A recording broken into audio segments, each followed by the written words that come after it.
right, hey, Shalom Akim. First off, I'd like to give all praises, honor, and glory to Yahweh, Ba'ashim, Yahweh Shai, Ba'ashim, Rakakodash, Barakat Yahweh, Barakat Yahweh Shai, Barakat Yahweh, Barakat Yahweh Shai, Barakat Yahweh, Barakat Yahweh Shai. Alright, hey, Shalom, double honors to our apostles and elders of Great Millstone. Alright, who taught us well and who we all learned under.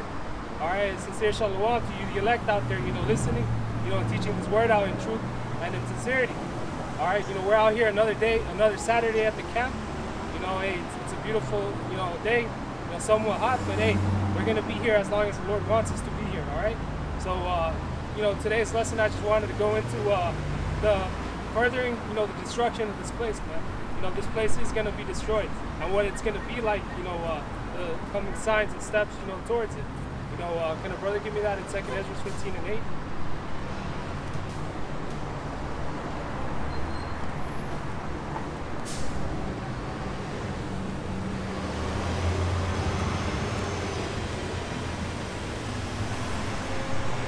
Second Ezra 15 and 8. I will hold my tongue no more as touching their wickedness, which they profanely commit. And part of the Lord no longer holding his tongue, he's sending his men out here, man. All right, to tell you that this place is wicked. All right, to tell yourself to get right before his return. Because when he returns, it's going to be all-out judgment. All right, like it says in the book of Amos, the 5th chapter, man. It's going to be constant hell. All right, for one person to escape a lion just to be met by a serpent, all right, just to be met by a bear, all right, meaning it's going to be all out hell, all right, when the Lord visits. I will hold my tongue no more as touching the wickedness which they profanely commit, neither will I suffer them in those things in which they wickedly exercise themselves. Behold, the innocent and righteous blood crieth unto me, and the souls of the just complain continually. Yeah, now we see that, man. The innocent and the righteous blood are crying out to the Heavenly Father, man. We don't want to see this wickedness continue. All right, we're out here in captivity in this hell, suffering.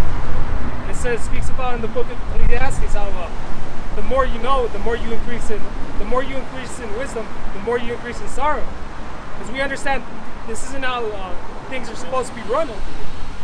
This isn't our rest. This isn't our rest. We understand that the wicked are in authority right now and that everything is hell. There's a saying in the world, white man's heaven is an Israelite's hell, man. All right? Behold, the innocent and righteous blood crieth unto me, and the souls of the just complain continually. And therefore, saith the Lord, I will surely avenge them, and receive unto me all the innocent blood from among them. Hey, the Lord is coming to avenge us, man. Hey, vengeance is his, man. All right, and we're Lord's will, we're going to witness that, when he returns. Behold, my people is led as a flock to the slaughter. I will not suffer them now to dwell in the land of Egypt. Hey, the Lord is coming to save us out of this disaster. This is going to be the last captivity that we're put under. All right, once this man's time is over, it's over. Then it's going to be Yahweh Shai and the 144,000 ruling. All right? It's going to be paradise. Behold, my people is led as a flock to the slaughter. I will not suffer them now to dwell in the land of Egypt, but I will bring them with a mighty hand and stretched out arm and smite Egypt with plagues as before. So just like how Egypt was smite with plagues before, man, it's going to be smite again. All right? It's going to be intensified.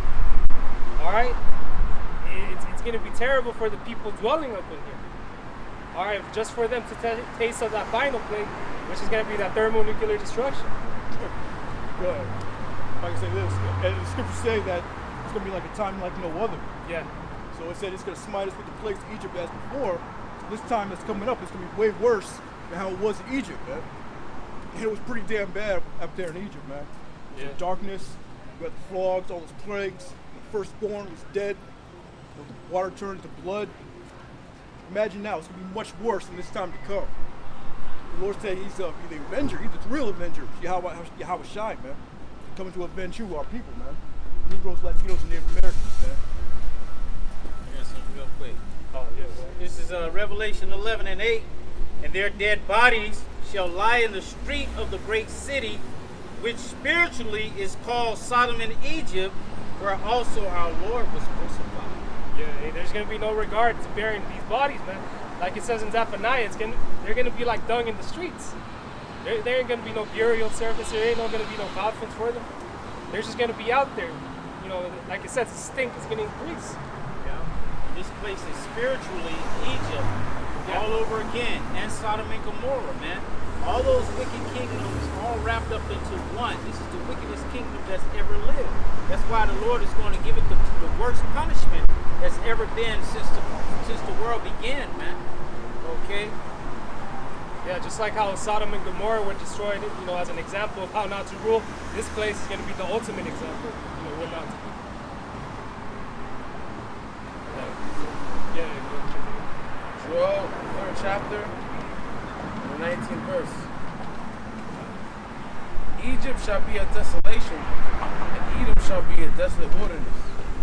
And a violence against the children of Judah, because they have shed innocent blood in their land. Yeah. Hey, although they were created as an instrument, you know, against our people, they went way over than they were supposed to. All right, you know, as a punishment. They did vile, wicked shit during captivity, during our slavery. All right, the way the conquistadors built up that shit was terrible. All right, you know, and the Lord, man, He sees all that, man. Yeah. And all of that is real. Cutting the bellies of our women open, hanging them upside down, cutting their bellies open, and let the baby fall out on the ground and then stomp on the baby, man. That is cruel and unusual. Yeah. Okay, but this is that devil, man. He is that one.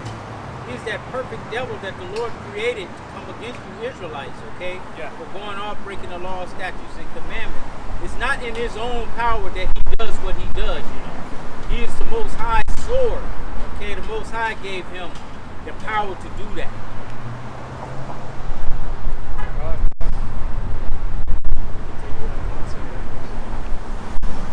Back in 2 Ezra 15 and 10, behold, my people is led as a flock to the slaughter.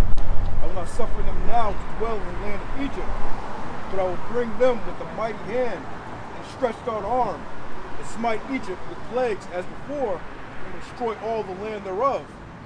Egypt shall mourn, and the foundation of it shall be smitten with the plague and the punishment that the Most High shall bring upon it. Yeah, just like the brother brought that example of, you know, the plagues that hit Egypt before, man. Those Egyptians, man, they were mourning. All right, they were lost in that darkness, man. Apparitions were plaguing them. You know, shit, they had all type of hell, you know, surrounding them all over. All right, and that same hell is going to be intensified, you know, in the next go-round. All right? And that lets you know that that's not talking about ancient Egypt, because Egypt right now is not significant, you know. The land of Egypt right now, there's no news about what's happening in Egypt, okay? This is modern day Egypt is talking about, okay? Which is America. Go ahead. 2 15:12. Egypt shall mourn, and the foundation of it shall be smitten with the plague and the punishment that the Most High shall bring upon it. That they that till the ground shall mourn, for their seeds shall fail through the blasting hail, and with fearful constellation. Woe to the world and to them that dwell therein. Yeah, there's going to be no coming back from this, all right? The final destruction is going to get rid of everything. There's no growing after this, all right? There is no comeback, you know, for America after this. No, it's just going to be the destruction, and it's going to be the desolate place, you know, Babylon the Great. You know. Just like how Sodom, you know, was never inhabited again until the very day. You know, America will never be inhabited again after this nuclear destruction, man. Yeah. After that hail and great destruction. And the scripture just speaks about in Isaiah, the only things that are going to survive here are the inhabitable animals, Right. are the desert creatures. Aside from that, it's not going to be habitable. Woe to the world and to them that dwell therein. For the sword and their destruction draweth nigh, and one people shall stand up to fight against another, and swords in their hands. So this is the future, man. All right, you know, we're hearing about a draft, you know, coming real soon. All right, hey, there's going to be major death going on. one people fighting against another. All right, we were hearing Yahweh Shai said that was a sign, wars and rumors of war. All right, but it's also going to partake here in America as well. There's going to be all-out civil war. All right, civil unrest. Yeah, that's not hard to believe that there will be more people fighting against another. Because even the white man is saying it. What you got? America's divided within itself. Yeah. So it's what happens when you have a divided country. A house divided against itself cannot stand. Like Right. Johnson. You know, a divided country cannot stand; it will fall. In America, that's what's going to happen to America. They're going to fall. America's divided. All right, you have these two different classes of people, different classes of Democrat and Republican. Which we all know they're in groups. All right, but the people that support the Democratic Party, the people that support the Republican Party, the left and right, they're gonna get you know. You got classes, you got race. This whole thing with the Sonya Massey, man, that's a big thing right now.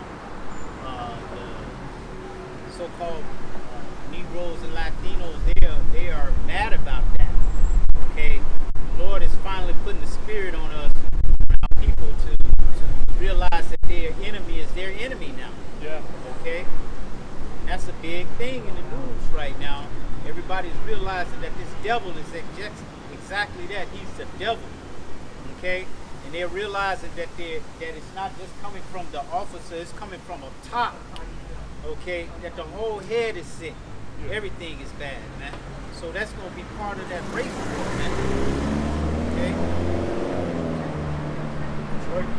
So that racial tension has always been there in America. You know, America was founded on that. Yep. You know, that hatred for the Negroes, you know, mainly. So that's always going to explode, man. We saw that with the brothers division. We also have the racial divisions. You know, like the MAGA, the Democrats. At the end of the day, they're all working together against us. Our people, really. You know? Once the veil is lifted, man, these people are going to lose it. They're going to realize that these politicians are not with them. They're not. All right, you know, like it's going to say in the next verse that and they're not going to regard, you know, their princes. All right? It's going to be all-out chaos. And we saw a taste of that a couple years ago, January 6th. You know, all those quote-unquote patriots. Yeah. You know, they rushed the Capitol building. You know, so everybody's on edge right now. You know, Esau's on edge. He knows he's losing his country. He's losing his kingdom, his rulership. Jake is on edge because of the racial tension. You know, or maybe take an assassination. They tried to assassinate Trump. You know, it didn't work. So they may do it again. If he gets assassinated, hey, all hell may break out because of that. We don't know. All we know is we're close. Yeah. And one thing we know that it's going to happen. Yeah. And What we know is going to happen is whoever takes office is going to reinforce that MOTV. Oh yeah. All right, that's a fact. All right, whoever's in rulership is going to enforce that. Yeah. All right, and once people start hearing wind of that, there's going to be a bunch of pushback against it. Who knows how it's going to go down, but it's going to be a crazy ass time. All right, like it says in the scripture. Yeah. So they have to listen to their heads. You know, Wallenberg, Kamala Harris, whoever her name is, if she gets in office, you know, she has to listen to those heads, or else they're gonna blow her dome off. You know? Yeah. It's like how she was out here in California locking Jake up. You know, she's gonna do the same thing. Back to 2nd Ezra 15 and 15. For the sword and their destruction draweth nigh. One people shall stand up to fight against another, and swords in their hands. For there shall be sedition among men, and invading one another. And they shall not regard their kings nor princes, and the course of their actions shall stand in their power. Yeah, so as soon as their rights start getting stripped away, just like the brother had mentioned what happened in January, and people are going to lose it. They're going to, instead of a protest that is peaceful, and people are going to get violent. Yep. All right, and this is written to happen. And you leaders, you political leaders out there, they're going to come for you. Yeah. They're coming for you in your house, okay? Wherever you be, they're going to come for you, okay? Because you live fat, okay? You've stolen money that was supposed to go to the community or the people, you've taken it and you line your pockets with it. Okay, you living high and fat on the hog. The people gonna come in and get you, pull you out of your house. Okay. They showed you that in I think it was Sri Lanka, India. It's a little island off India, and you had the people going over to the president's house. Mass, everyone went to the house. Yeah. And the president had to escape through the back. You saw how lavish of a lifestyle he was living. Yeah. While they were suffering. Yeah. You know, they were swimming in his pools, sleeping on his bed. You know. Yes. That's written in the scripture now. The hand of the wicked are going to take I forget how it goes. I was going to get a hold of it, and that's going into Israel. You know, Yeah, the wicked. Yeah. Yeah. You get it? Alright, this is Job chapter 20, verse 22. In the fullness of a sufficiency he shall be in straits. Every hand of the wicked shall come upon him. Yeah, so that word for wicked, it goes back to prison. Alright, going back to the working class of Israel, the wicked Israelites. Alright, you know, that's you could link that with these different politicians that are gonna get, you know, what? Oh yeah, you could link that with what's gonna happen. Alright, people are gonna want answers. They're gonna demand answers. Alright, you know, they're gonna target these different officials. Yeah, I think we're seeing that right now in Venezuela. Yeah. Everybody's rising up against the president of Venezuela down there, man. You saw that in Iran, you know, when they brought down Saddam Hussein. They went up in his house. You saw that he had gold toilets and all that. Same thing with Andrew Gaddafi. Yeah. When they brought him down, they all rushed up in his house. I saw a glimpse of that with C-19, with what's his name? Andy Garcia. Garcetti. Yeah, Garcetti Slot. Yeah, people think it can't happen here in America, but it already has. And it's going to get crazier. It's only going to intensify. And the new mayor, what's her name? Black chick, you know? They found out where she lived. Her house got robbed a while back, you know? So people know where these politicians live at, man.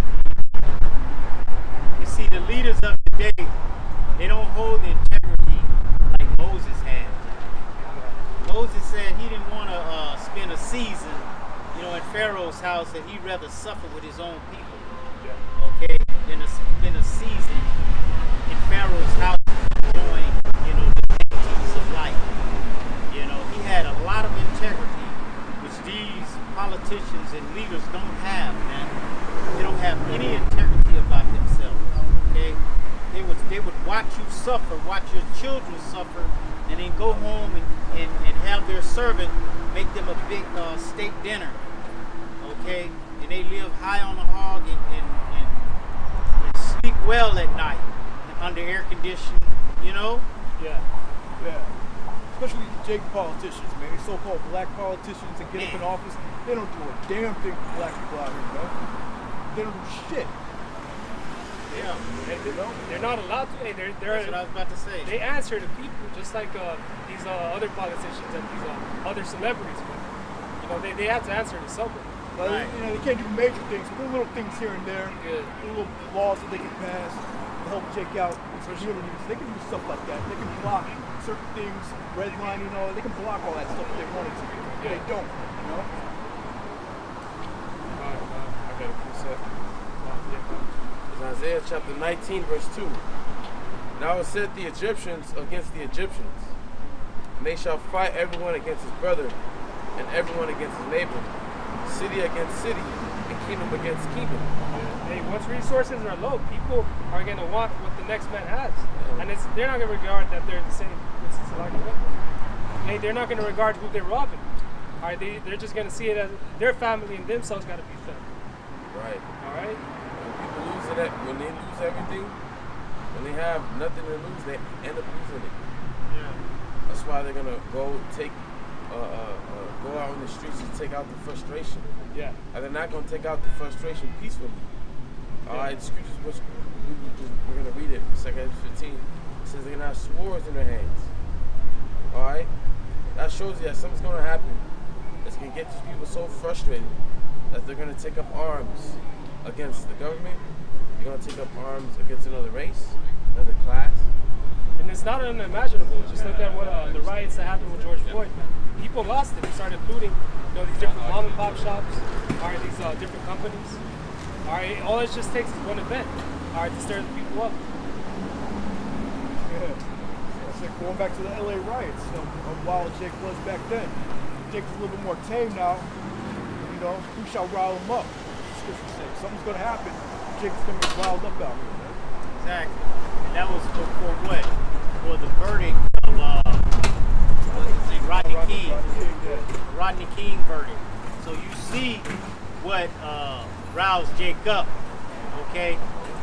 The Sonya Massey thing is boiling, That thing is boiling. Every other TikTok or something, social media is her. Yeah. It's talking about her. It's the Lord stirring this thing up. Okay? Jake is not he's not falling for the old okey doke no more. Right. Okay? Yeah. Jake is fed up. No, you're right. It's not just one event anymore. There's constant footage of shit going out. Right. What this man is doing to our people. Yeah. All right, and they can't hide that shit no more because everybody has a phone. Everyone has a screen they can record from. Mm-hmm. All right, and hey, Jake is finally viewing that. And this is going on in the daily. Yeah. All right. Yeah, not just the cell phone footage, but the cops. Yeah, the Yeah. body cams. Yeah. The body cam footage, that's all public access. Anybody can just go online and pull the video footage out. Mm-hmm. All these little incidents that happen with the cops. Yeah. Just recently what happened out there in Florida, I think it was like a Supreme Court judge was threatening to kill these Jake kids, man. He was on Right. kill these kids. He was a Supreme Court judge. Right. I mean, it's the supreme level up out in Florida. So that tells you what kind of legislation she's pushing for. Right. Okay? The death of our people, man. Like what you said, I mean, there's levels to it. Yep. Police stations, you got deputy gangs, you got these guys at high level that are quote unquote white supremacist gangs in the police system, man. Especially out here in LA, man. Yeah. Oh yeah. Yep. So this shit goes up the ladder, man, how people feel about us as a people. Yeah, the sheriff over here in LA, they have deputy gangs. Oh yeah. They caught the one cop had the big Jake in handcuffs. He's already handcuffed and he said something and the white cop just punched him in the face while he's handcuffed, That kind of stuff, man. Okay? Show you their hatred toward us. There's only so much that Jake's gonna take to, and then end up the Lord putting the spirit on him to lose it, man. Yeah. In that day, it would be good to have a badge. Right. They know where y'all live too. Yeah. They know where they have their little community, but they know where that community is, okay? And you going against 1,000 ain't gonna be, your little 12 bullets you got, that ain't gonna do nothing, man. You're gonna be minced meat, okay? Because the Lord is gonna put the spirit on the people to come after you, man. Yeah. Because it's the end. These things are supposed to happen. It's written, okay? One people shall fight against another. Why? Why are one people fighting against another? What did that other people do to this people to make them want to fight as a people? Not one-on-one, but a whole people, okay, getting together like they do, okay? Like they used to do back in the day when they get their lynch mob, okay? They go, hey, tonight we're going around there and we're going to get old Johnny from around there. We're going to take him and get him in the white oak tree over there, okay? They all got together. All got together. The whole town used to call them sundown towns, man. Yep. It wasn't just in the South. They're all over the place. Yep. The whole communities get together. Oh, if you see this nigger around here, we're gonna lynch him, man. That's where the whole be home before the street lights came on. That's where that originates from, in sundown towns. And it's still, like the brother said, it's still happening today. You got towns you can't be in after sundown, okay? They still exist. Why do they still exist? Because the government let them exist. Okay, if they were doing what they do, what they say the town do, and if somebody goes there and get caught and got caught up, how come the government is not investigating and bringing that town, okay, to justice? They're not going to do that because it's the government that's involved in it, man. They're the one that lets it keep going. Yeah. Okay? We got whole websites that pinpoint each sundown town. So they can't say they don't know about him. That was that movie, The Green Book, right? The Green Book was about sundown towns. He had this book where he could read and see what town he could stop in and what town he couldn't stop in. Okay. It's like, it's maddening or I can't think of the word, but it's a system that's in place, okay, that to a regular minded person would be like, how could you let this go on?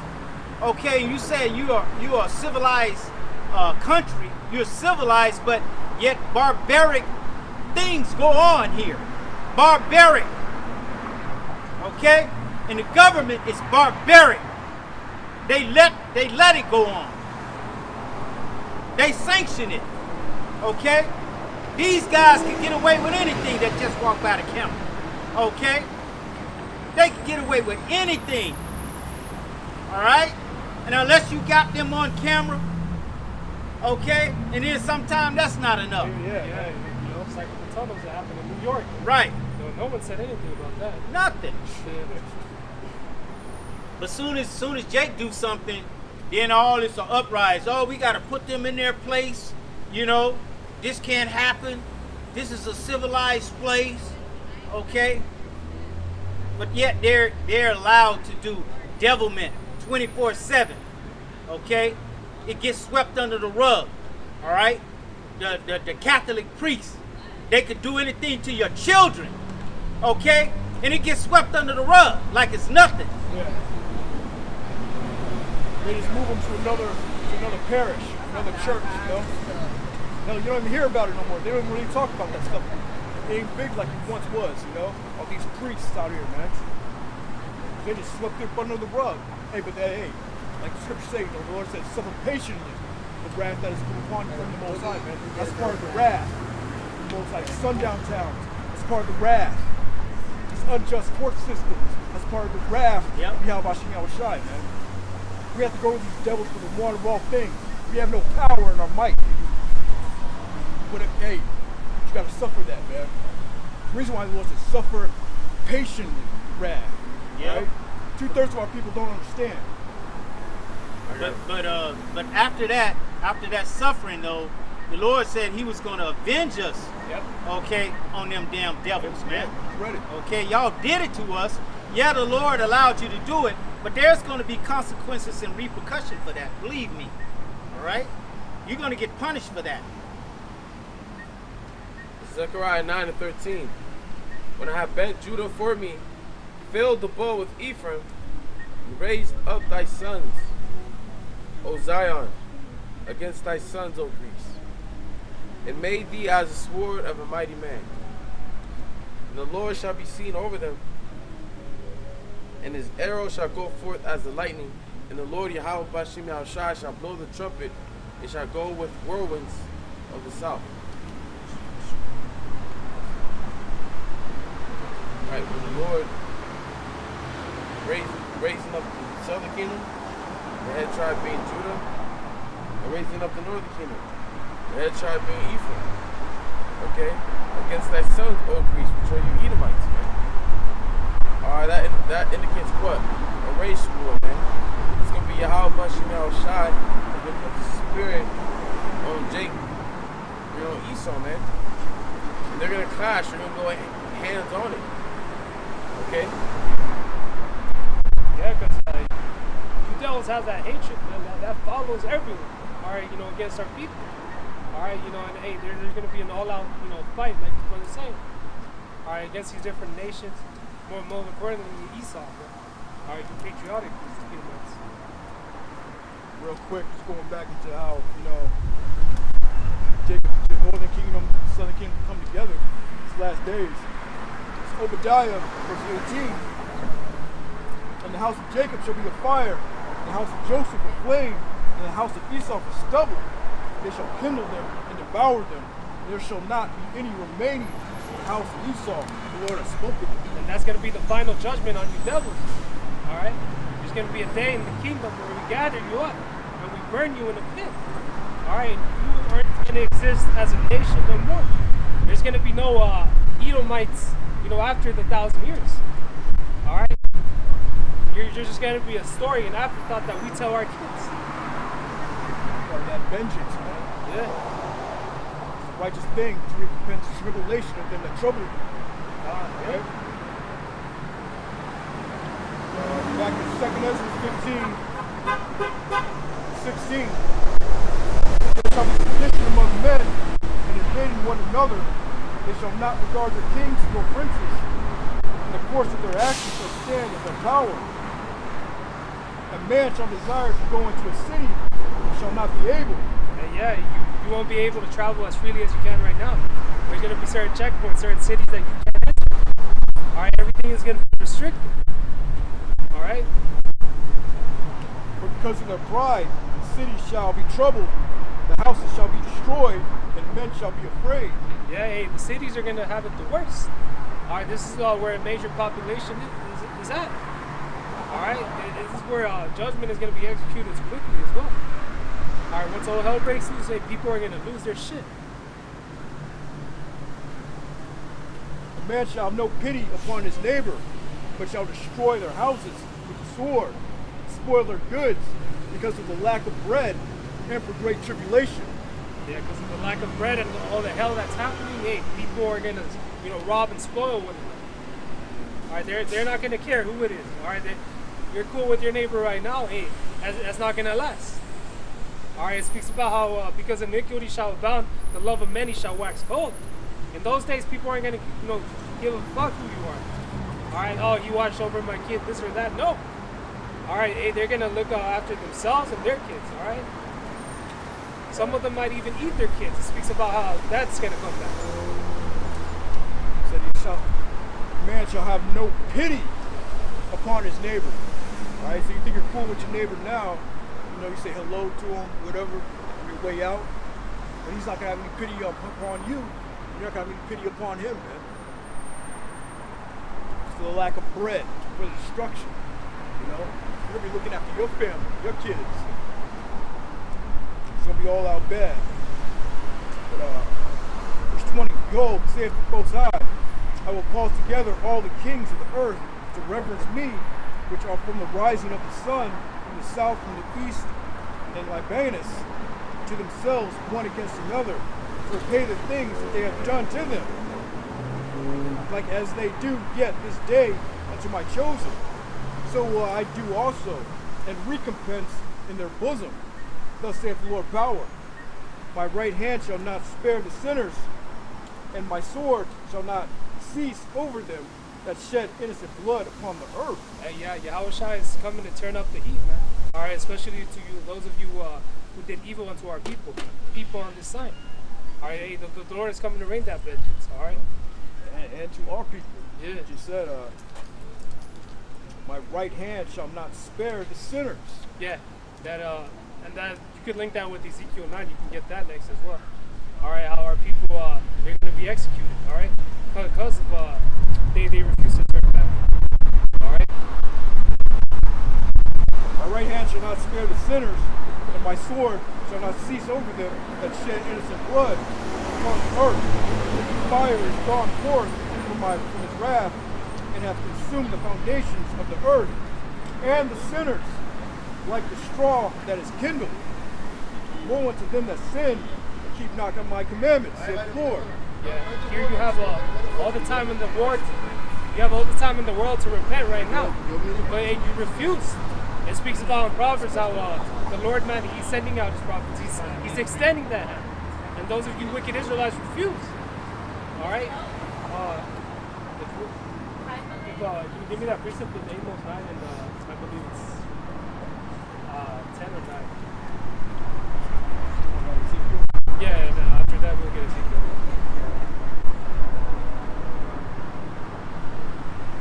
It's the verse right after it says speaks about Israel to the sea.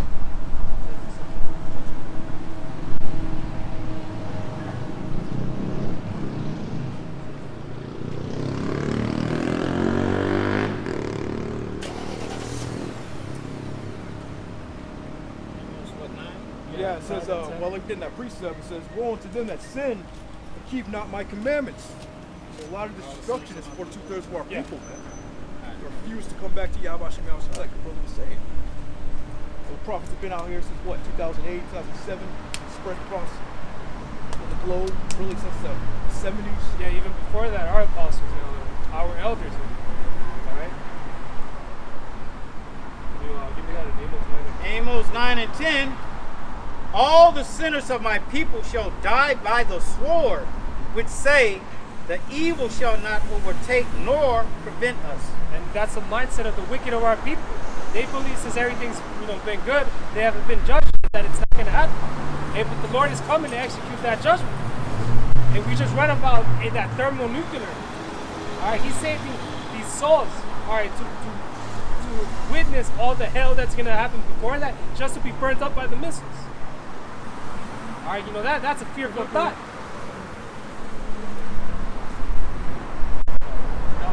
Yeah, that was it. Go back. Oh yeah, give me that Ezekiel as well. Ezekiel 9 and 4. And the Lord said unto him, go through the midst of the city, through the midst of Jerusalem, and set a mark upon the foreheads of the men that sigh and that cry for all the abominations that be done in the midst thereof. Now in every scripture where it says in Daniel's and Jeremiah and Isaiah, where it speaks about that day, how it's great, so that none is like it. It always speaks about destruction, but it also speaks about a people being saved out of it, a remnant. All right, and Ezekiel 9 goes into that remnant. All right, that word for mark in the Hebrew is tawat. All right, meaning those who are going to be exempt from the coming judgments, these different perils that are coming. And to the others he said, in mine hearing, go ye after him to the city, and smite. Let not your eyes spare, neither have ye pity. Now this is for the others. All right, Zechariah speaks about 2/3. All right, in this land, America, Babylon the Great. All right, 2/3 of the so-called Negroes, Latinos, and Native Americans, they're gonna witness judgment. Like it's gonna say right here, have no pity. Slay utterly old and young, both maids and little children and women. But come not near any man upon whom is the mark, and begin at my sanctuary. Yeah, it all begins in His sanctuary, like it says in I think Peter's. Our judgment must first begin in the house of the Most High. All right, that's where it's gonna start. All right, amongst us Israelites. All right, and it speaks about how the Lord, He's not gonna regard who it is. Children, women, handmaiden. All right, Old and young. Yeah, God, not a respect of persons. Old and young. It doesn't matter, because the Lord, He views it all. What you did in this current life, what you did in your past, He knows you in an intimate way. All right? Yeah. The spirit don't change, man. Mm-hmm. Whether you're a young man, old man, or even an infant baby, Yeah. it's still that same spirit. It speaks about how the spirit of the prophets are subject unto the prophets. All right, same with the wicked Israelites, man. The same wicked Israelites back then are coming back in their law. Then they began the ancient men which were for the house. And like I said, it's going to begin with those of you, especially who know your Jacob. All right, those of you who are privy to this truth. All right, and are doing it just for wicked gain. All right, you guys are going to have it the worst. It speaks about in the book of Luke, the servant who knew, he's going to be beaten up with more stripes. He's going to catch more of that hell. Yeah, the ones that put down the plow. Yeah. The ones that broke your vow to Yahweh Shem Yahushua. Yeah. The ones that know the truth but are teaching another name, that are teaching other doctrines. All right, those of you can't just repent at the very last minute, all right, and expect salvation. Man, you're going to have to answer for every wicked deed that you committed. All right, you led a lot of people to you're going to lead a lot of people to their destruction. A lot of people think they can play the Lord. No. I got a quick one right quick, kind of going back just a little. Yeah. All right, we're talking about all the sinners of my people shall die by the sword. Yeah, go ahead. Okay, this is Ecclesiastes 8 and 11. It says, because sentence against an evil work is not executed speedily, therefore the heart of the sons of men is fully set in them to do evil. Like the brother said earlier, you can't pull a fast one on the Lord. All right, He sees everything that you did, every sin that you committed. You're not getting away with it. Just because you're not being judged right now, doesn't mean that in the future you're not going to witness or you're not going to go through it.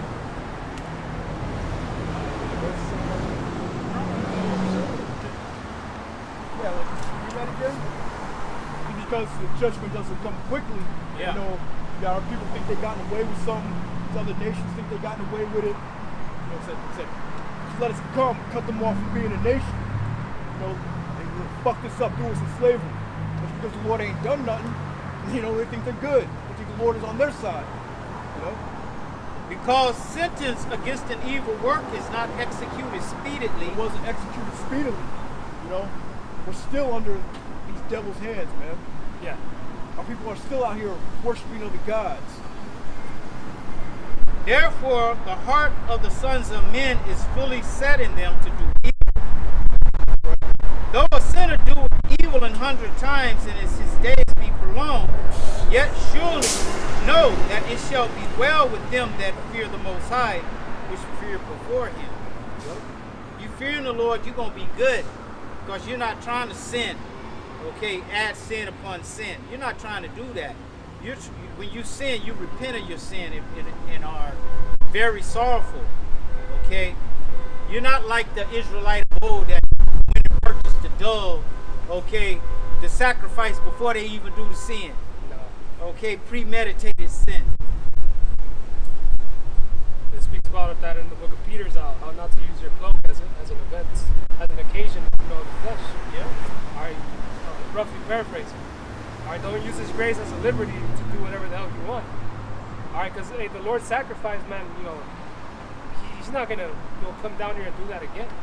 That's pretty much you making you're making a mockery of that sacrifice. Yeah. Yeah. That's what the Christian church says. They say that it's a grace period. We're in grace so we can do whatever we want. No, it's not true, man. Yeah. It's a time period to get it right, you know? We're supposed to rehearse the righteous acts. This is a time where we're rehearsing the righteous acts, man. Exactly. In this grace period.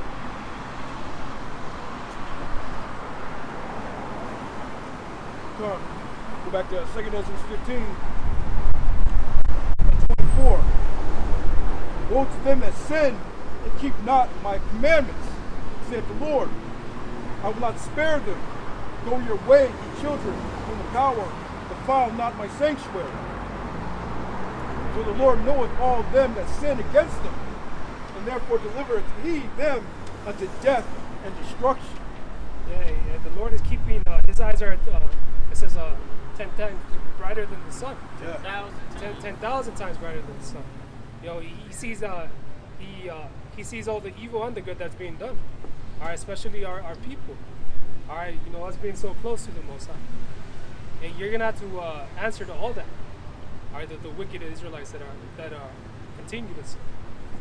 Only God can judge me. Hey, that's a bold statement right there. Yeah, You don't want the Lord, man.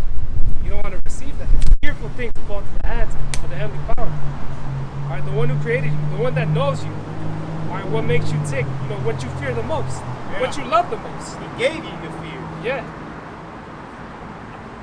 That's a bold statement.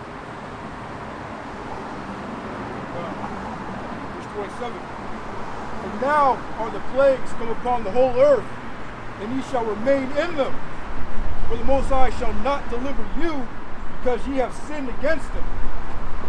Behold, an horrible vision, and the appearance thereof from the east, where the nations of the dragons of Arabia shall come out with many chariots, and the multitude of them shall be carried as the wind upon the earth, that all they which hear them may fear and tremble. Also the Carmanians, raging in wrath, shall go forth as the wild boars of the wood, and with great power shall they come and join the battle with them, and shall waste a portion of the land of the Syrians. That's basically talking about the Middle East, man, that World War III, man. Carmanians is just another name for Iran, the Persians. Yeah, it's Elamites. They're going to join hand in hand with Ishmael. Like it says, Ishmael, you know, it known to be wild as nature, man. Yeah.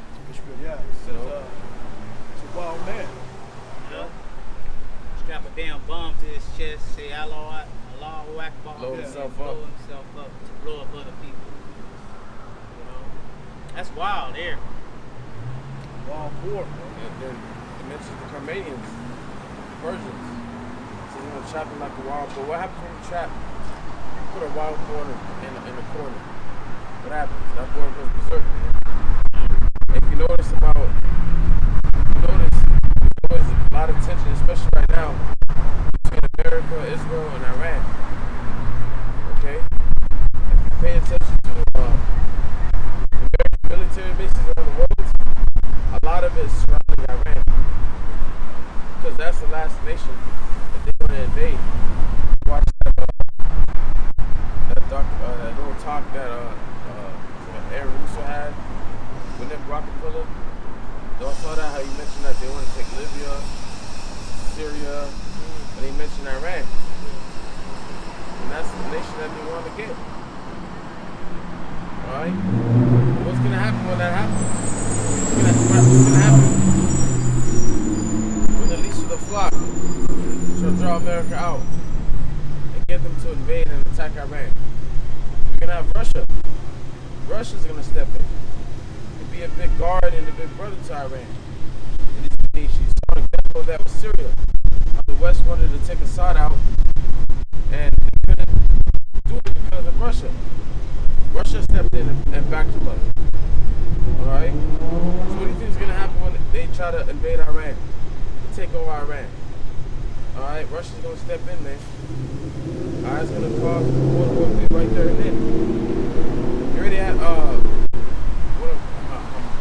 Hamas leader, he just got assassinated in Iran. Yep. Through a bomb, or first they said it was through a strike, and then Russia, how they condemned the strike, and everyone knows that Israel and the United States are probably involved. You know, but now they're saying that that he had Iran, some of the men that put the bomb in the room that he was staying. Alright? But the point is, tensions are very high. But tensions can only be so high for so long until conflict is involved. Right. And that's what's getting ready to happen. Conflicts will come out of all this. Alright? Wars will come out of all this. Nuclear war is going to come out of all this, man. Where not only you're gonna have, you're gonna have Russia, which is the chief head, but you're gonna have Iran, you're gonna have China, all nations that bend the bow, destroy America, man. Yeah. That's what when it goes back to portion of the Syria. But Syria, and that's America, man. Alright? Nations, first, the NATO, China, India, Russia, they all got that nuclear capability. That's why they're not really quick to go into it right now. But yeah, it's slowly building up, man. Mainly because all the elect hasn't been woken. It's all about the elect, The angels are holding back that destruction until the elect is woken up. Them angels are gonna work on them to get that to really get them popping off, man.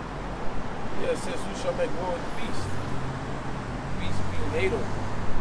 That's why you have nations like Greece. You have nations like Russia, China, Iran, North Korea, all making alliance with each other, man.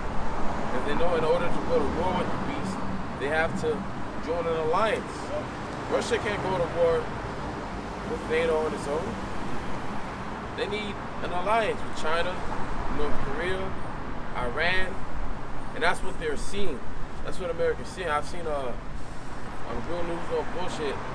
There was a general that went in the House speaking how concerned they should be.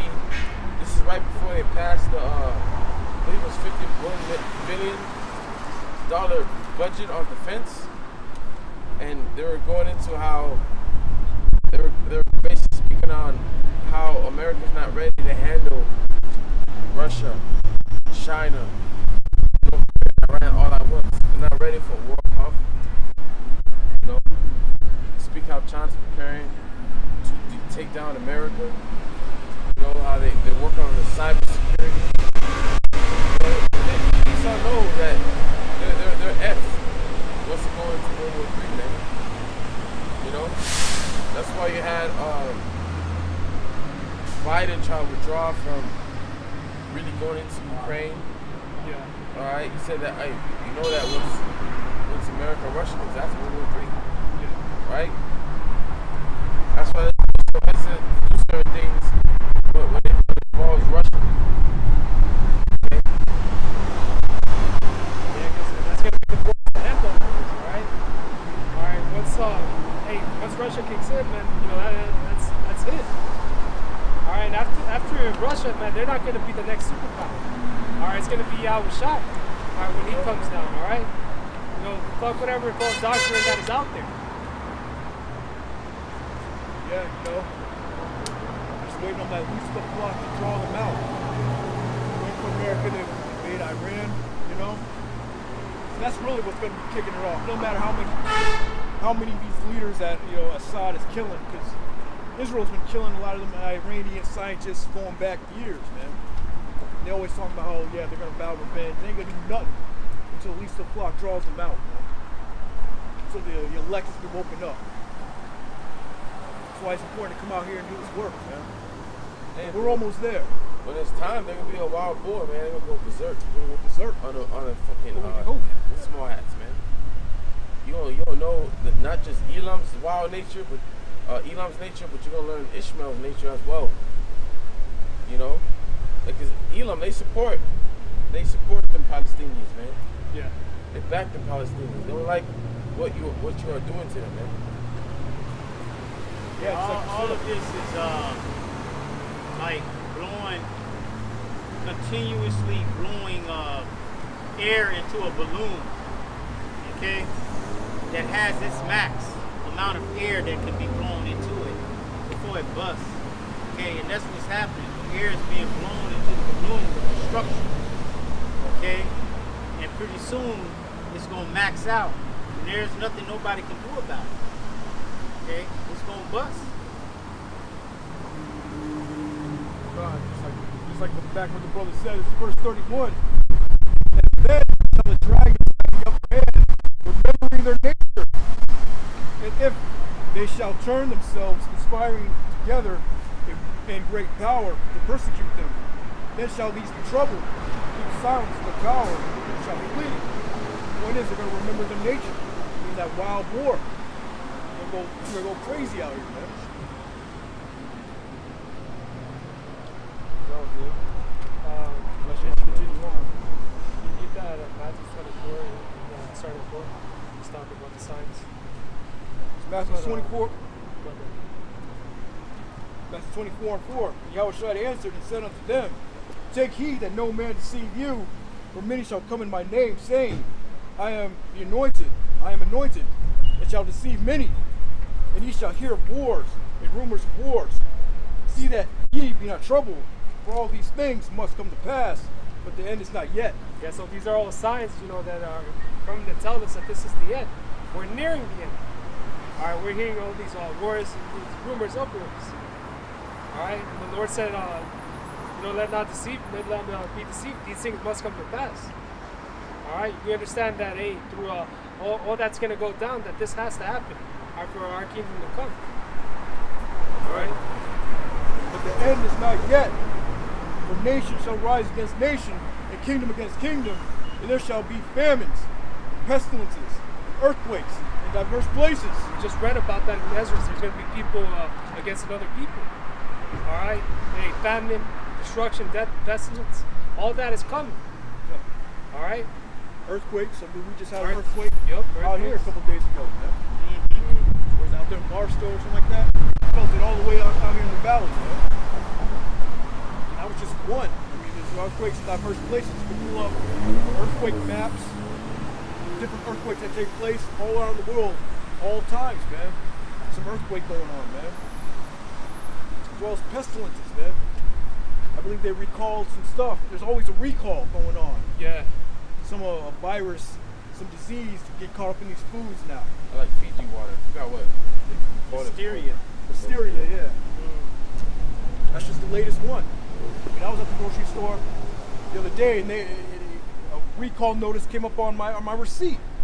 They printed out a recall of all the things I was recalled on my receipt. I'd never seen anything like that before, man. And I actually had an item, it was some bread that I bought. They said, yeah, return that and get your refund. That's famine right there. Okay? You got food and can't eat it. Well, what's the use of food if you can't eat it?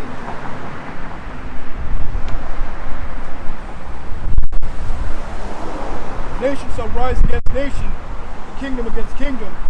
There shall be famines, pestilences, and earthquakes in diverse places. All these are the beginning of sorrows. Yeah, these are the beginning of sorrows, man. Hey, there's no coming back after this. All right, it's all downhill for you Americans, from this. All right, really, it's already started, but it's gonna only get intensified way more. All right. Then shall they deliver you up to be afflicted, and shall kill you, and ye shall be hated of all nations for my name's sake. And yeah, that's it. There's gonna be affliction on his people. All right, persecution. All right, those of us who are doing the right thing, people are gonna hate us. All right, deliver us to these different councils and these different judges. All right, but the Lord is still gonna be with us. All right, and they're gonna be able to behead some of us because we're not gonna take that MOTB, what's written of in Revelation 13. All right, but hey, it speaks about how we're going to stand firm in this thing. All right, even if our life has to go, we're going to do what's right with Yahweh Hashem Yahushua. All right. Yeah, it's like what I said in Revelation. John saw the souls of them that were beheaded. For the ones that actually believed in Yahushua, they believed on that name. But the Apocrypha talks about how there'll be like madmen sparing none. Yeah. That those that have the zeal for the Lord. So you got those that are 2/3 that are in the church that believe they don't have the truth. They're also going to get caught up in this, man. Yeah. It's crazy. Can you give me that in 2nd Ezra 16 starting at 18? 2nd Ezra 16 and 18. Beginning of sorrows and great mournings. Beginning of famine and great death. So like we just read in Matthew, man, it's all the beginning of sorrows. All right, mourning, famine, and death. This is what's coming. Beginning of sorrows and great mournings, beginning of famine and great death, beginning of wars, and the powers shall stand in fear. The beginning of evils. What shall I do when these evils shall come? Yeah, and this the prophet Ezra was asking what he shall do, because it just seems like everything. Before that, he saw a vision, everything being destroyed. It was a hard thing to witness. How are we going to get delivered out of that? And the Lord is going to deliver us with the chariots. All right? Right. Verse above it, he said, woe is me, who will deliver me in those days. Yep. And he was going to be caught up in this, man. Yeah. He's going to have to deal with reincarnation. So there's no, what the Christians say, tribulation period. No. Or what do they call it? Are they going to be beamed up? Yeah. Raptured up? The rapture? Well, there's going to be a period we are tested, but we're not going to escape, everything that's going on. All right, we're going to be out here witnessing, what's going to happen. Right in the middle of it. Yeah. We need to have stories for our children to keep them. Yeah, for sure, yeah. We have stories for the brothers. Hey, man, this what I went through this, how the Lord delivered me. Yeah, because it speaks about in Revelation, the 2nd chapter, how they're going to cast some of us into prison. All right, and, we're going to be tried, for those 10 days. Yeah, all right. The stories that's going to be written Yeah. of what the elect went through. And you're going to have the elect that's going to be able to, Share. Expound on it. Yeah, expound. Oh, okay. Yeah, because every brother is going to have a story, man. It's going to be, what's going to happen is going to be a time like no other. All right, and the Lord is going to, we're going to know who the Lord is going to be with in those times. It speaks about this in this chapter. Then shall it be known who are the Lord's men. Yeah. Why? Because certain men are going to be married. Yeah. Others will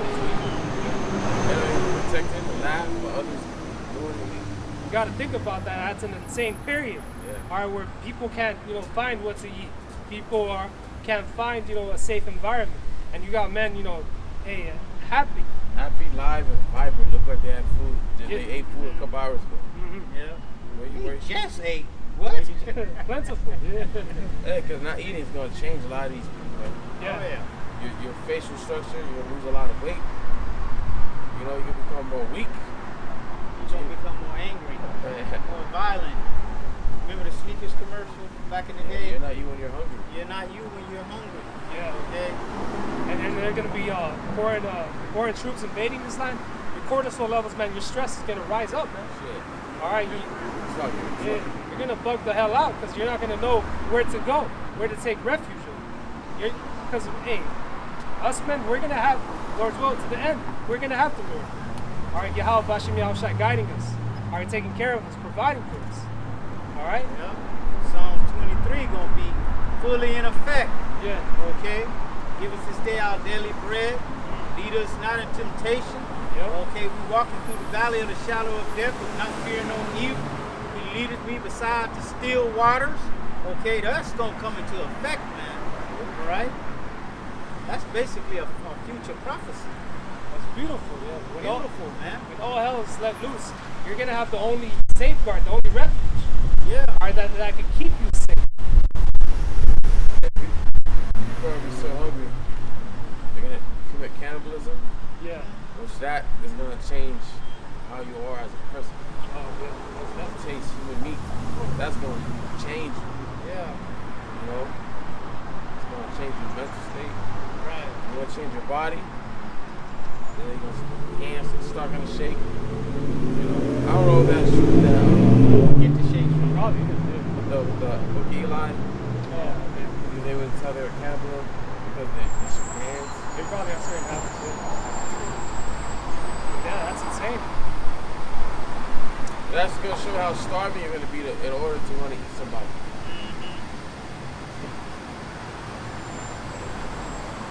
That's talking about you Jakes, okay? So these other nations, it ain't gonna be hard for them to do that, okay? You got some of them actually really doing that right now. Yeah, some of them are doing violence. I remember I was on YouTube just seeing a video of like Ammon, man, with rats and all that shit. Prepping that shit like it's natural. They do the same with dogs, you know, that's a stigma that sticks on them. Alright, these other nations can do that because like they're separate from us, alright? Yeah. Shit. They got in there some of these other like the Asians Yeah. in their market. They got smoked dogs hanging up, you know. Oh, give me that one right here, you know. And they showed how they had some big old rats like this. Yeah. The guy was just feeding them, okay. And they saying that's what you've been fed. You were being fed in these Chinese markets, in these Chinese restaurants, Yeah. instead of chicken. Okay, you never see a chicken bone up in here. It's all cut up. That's why Jake, who eats that shit heavily, they get these diseases, man. Yeah. Because that shit, the other nations can do that, man. The Lord is not dealing with them, all right? Right. All right, however, man, we've been given the law, Yeah. all right, for a reason. Can you continue that in Ezra? 19, behold, famine and plague, tribulation and anguish are sent as scourges for amendment. Yeah, this is as a punishment for, again, the sinners of his people. All right, 2/3 of the people over here. All right? For refusing to listen, man, you know, this is going to serve as the ultimate punishment. Famine, death, pestilence, leading up to that final plague, the destruction. But for all these things they shall not turn from their wickedness, nor be always mindful of the scourges. The old victuals shall be so good cheap upon the earth, that they shall think themselves to be in good case, and even shall evils grow upon earth, sword, famine, and great confusion. Yeah, all this is creeping up, man. People think they're in good case, all right, because everything is so cheap. All right, but soon the Lord is gonna, can you give me that in Thessalonians where it speaks about when they shall say peace and safety? 1 Thessalonians 5, I believe. I think it was brother.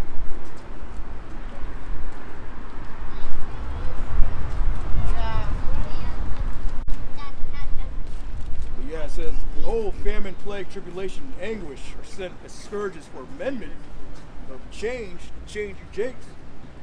But for all these things they shall not turn from the wickedness. So that's why the Lord has to destroy you, man. It don't matter. The Lord sent all these plagues upon you, you still won't turn, you still won't recognize your evil ways, man. Yeah.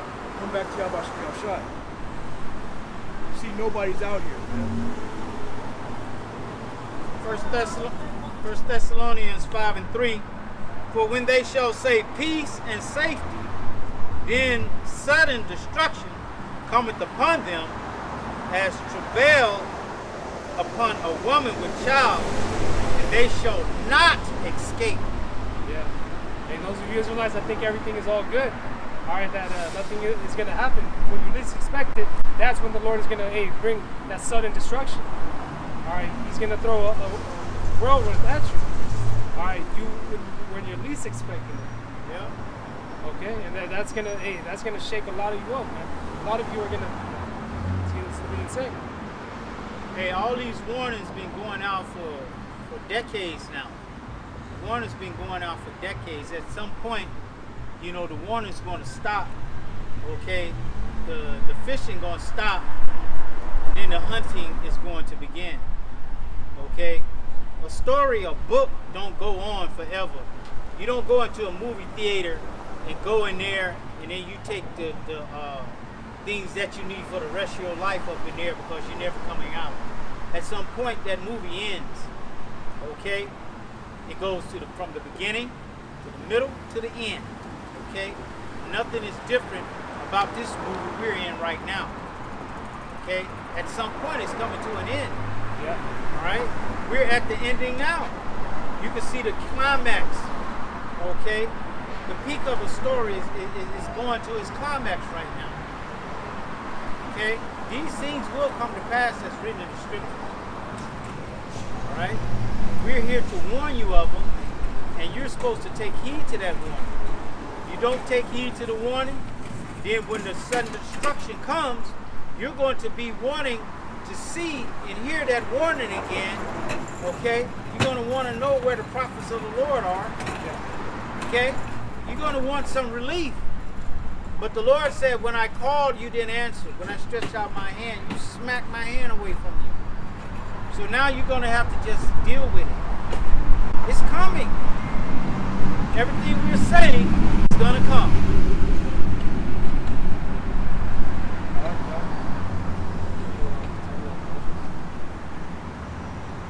Back in 2 Ezra 16:22. For many of them that dwell upon the earth shall perish of famine, and the other that escape the hunger shall the sword destroy. Yeah. So imagine that, escaping famine, all right, just to be destroyed by the sword. All right. You can't escape the wrath of Yahweh Bashem Yahushai. All right. It speaks about how there's no escape. All right, for the wicked. And the dead shall be cast out as dung, and there shall be no man to comfort them. For the earth shall be wasted, and the cities shall be cast down. Yeah, so just like how it says again in Zephaniah, how they shall be like dung in the street. Nobody's going to regard these bodies. They're just going to lay there. All right, for their the stink. All right, it's just going to come out. Nobody's going to bury it. There shall be no man left to till the earth and to sow it. A good example of that is that movie, those post-apocalyptic movies where like the weeds and the stuff grow. Like an I Am Legend? I Am Legend, So off the streets, weeds and plants, no one's there to till the land, landscapers, That got the fast, man. Yeah. Give it a good mud. Oh yeah, weeds and stuff, bro. That movie got to the point where like the wild animals, they were in the cities. You had different deers and all that. Hey, then all that is coming too. All right, you got all these different zoos out here, man. Let's believe it. Escape. Expect the animals to escape out of that. Yeah, we saw that during the pandemic. Yeah. During lockdowns. A lot of those mountain lions come out, bears. Throwing all these cars, throwing all these noises out in the streets. A lot of that wildlife came out from the mountains coming down. The trees shall give fruit, and who shall gather them? The grapes shall ripen, and who shall tread them? For all places shall be desolate of men. Yeah, it's gonna be completely empty. It's gonna be nobody taking care of the trees, the wildlife. All right, picking all this fruit. All right, ready for harvest. All right, there's gonna be none of that. So that one man shall desire to see another and to hear his voice. For of the city there shall be left 10 left, and 2 of the field, which shall hide themselves in the thick groves and in the clefts of the rocks. As in the orchard of olives upon every tree, there are left 3 or 4 olives. Or as when the vineyard is gathered, there are left some clusters of them that diligently seek through the vineyard. Even so, in those days, there shall be 3 or 4 left by them that search their houses with the sword. Yeah, and after you drove this stuff. Yeah, after all this, there's gonna be mass death, man. There's not gonna be a lot of people left on these cities, these earth. All right, you know, it speaks about how one is gonna desire to see another, but not be able to. They see, meaning that there's not gonna be a lot left.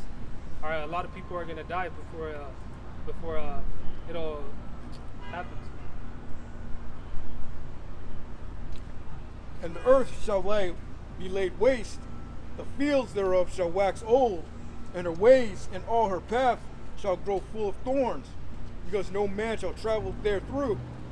The virgin shall mourn, having no bridegrooms, and the woman shall mourn, having no husbands. You know, why is that? Because we spoke about earlier about that draft. All right, World War III is coming. All right, they're going to desire to send out people, as much people as they can. All right, and a lot of you, like I said, bridegrooms, they're going to die out there in the world. All right, they're going to meet their judgment over there. The virgin shall mourn, having no bridegrooms. The women shall mourn, having no husbands. Their daughters shall mourn, having no helpers. In the wars shall their bridegrooms be destroyed, and their husbands shall perish of famine. There you go. All right, yeah, there's gonna be a lack of men in those days. All right, you women are gonna catch a lot of hell because of it. All right, there's gonna be a lot of men that are gonna be destroyed. Drafted, you know, fight these different wars. When America was invaded, you know, as well as the men that are gonna have to fight them, and the women aren't gonna have any men around. Hear now these things and understand them, ye servants of the Lord. Behold, the word of the Lord, receive it. Believe not the gods of whom the Lord spake. Hey, it's time to repent right now. All right, the Lord is extending His hand. All right, before all this judgment comes to pass, man, repent and get yourself right with the Lord. Turn to Him. Yeah. The Lord is the only one that can deliver you out of the things that's going to come. I can't stress that enough. Yeah. These things that we're speaking of, what do you think we are here? Okay, we're coming in the spirit of Yahweh Shai, which is the spirit of prophecy, man. All right, we're coming to tell you before it happens and warn you, okay, so you can get yourself right with Yahweh Shai, so you don't have to go through this destruction. This is the Most High. This is His finale. Okay, this is His big act at the end. Okay, to show His power and His glory. Okay. So don't get it twisted as if you're going to be able to save yourself out of this by your works or you being I'm a good person. Lord don't care about that. He remember your last lives. He remember the things that you think you don't remember. Okay? The things you do in secret. Okay? He remember and knows all of that. Yeah, it's all about getting right with the Lord, man, because He's the one bringing you all this. He's the only one that can deliver you out of it. You continue on. Behold, the plagues draw nigh and are not slack, as when a woman with child in the 9th month bringeth forth her son, within 2 or 3 hours of her birth, great pains compass her womb, which pains, when the child cometh forth, they slack not at a moment. Yeah, like those pains, you know, when someone is pregnant, a woman is pregnant. All right, she's feeling those pains. So is Babylon. All right, everything is just further intensifying more and more. Each day that we continue in this place. All right, it's going to lead up to that destruction. Yeah, labor pains. Yeah. And as the labor gets closer, the time for the baby to come, the labor pains get closer, till that baby pops out. Till the baby pops out. And that baby popping out is going to be Yahushua showing up. Yeah.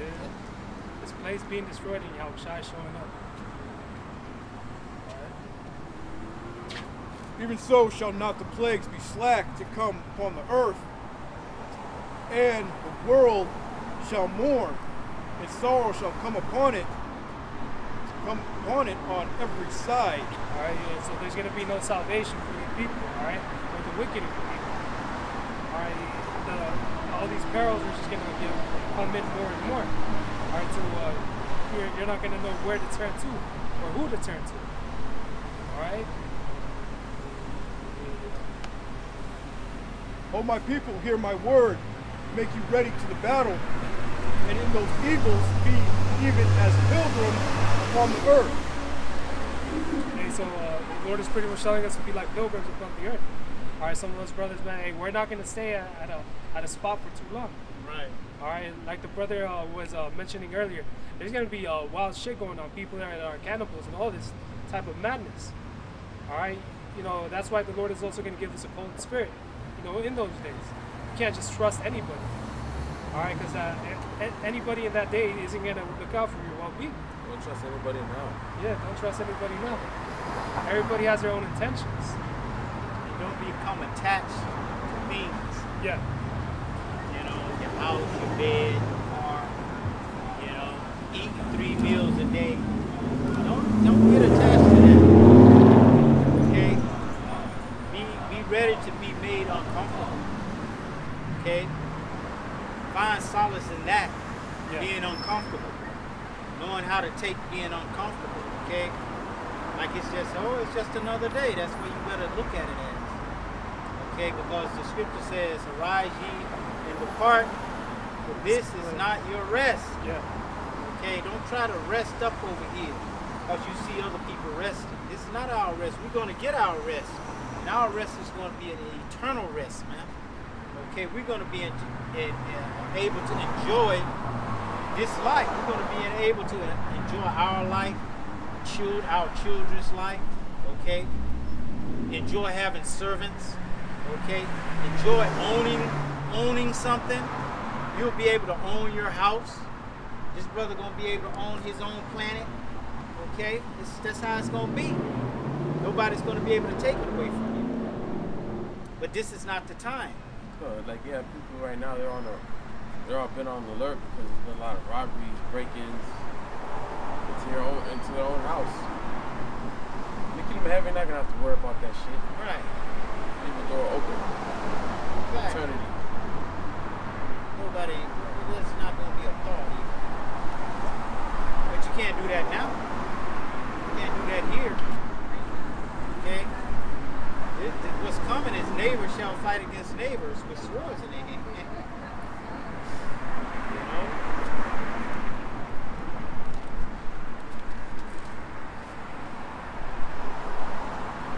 He that selleth, let him be as if he that fleeth away, and he that buyeth as one that will lose.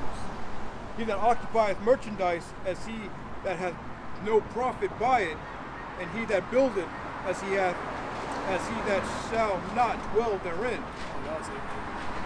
Yeah, there's going to be buying and selling those things, man. It's going back to bartering. All right? You know, people are going to lack resources, and that's how people are going to trade. Okay? Brother, give me that in Jeremiah 13:6.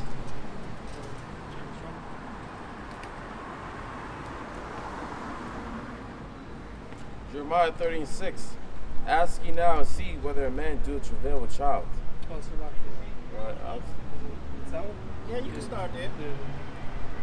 Wherefore do I see every man with his hands on his loins, as a woman in travail, and as all faces are turned into paleness. Yeah, so that's the amount of terror these people are going to be in. All right, like a woman that travails with child. It speaks about like with their hands with their loins. Yeah, people are going to have it the worst. It speaks about Zephaniah, how even the mighty men, they're going to cry bitterly. Well, that's what's coming. Have you ever been in a woman when in the room when she's giving birth? She's yelling. She's yelling, but even after the pain has subsided and she's in the middle of it without the contraction, she's just in the middle where another contraction is about to come. Her face is still like perplexed because she know it's coming. She know that that next labor pain is coming. There's no escaping it. There's no escaping it. Yeah. Okay. These doctors have like these different medicines to numb it, but it doesn't numb it entirely. Right. They still have to go through it. Alas, for that day is great, so that none is like it. It is even a time of Jacob's trouble. Yeah, and that's who it's mainly for. All right, Jacob, the people who are the 2/3 of this sign. All right, the wicked of the people of this sign. It's a day of Jacob's trouble. All right, and it's going to be all out. We just read a few. It was famine, death, pestilence, destruction, invasion. All this shit is happening. It's going to happen.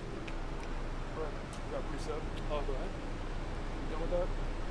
It says, alas, for that day is great, so that none is like it. It is even a time of Jacob's trouble, but he shall be saved out of it. Yeah, and even then, it speaks about a remnant being saved. All right, the Lord, he left a few to be saved out of it. The 144,000 of them were buried. Ecclesiastes 12:1. Remember now, thy creator, the days of thy youth.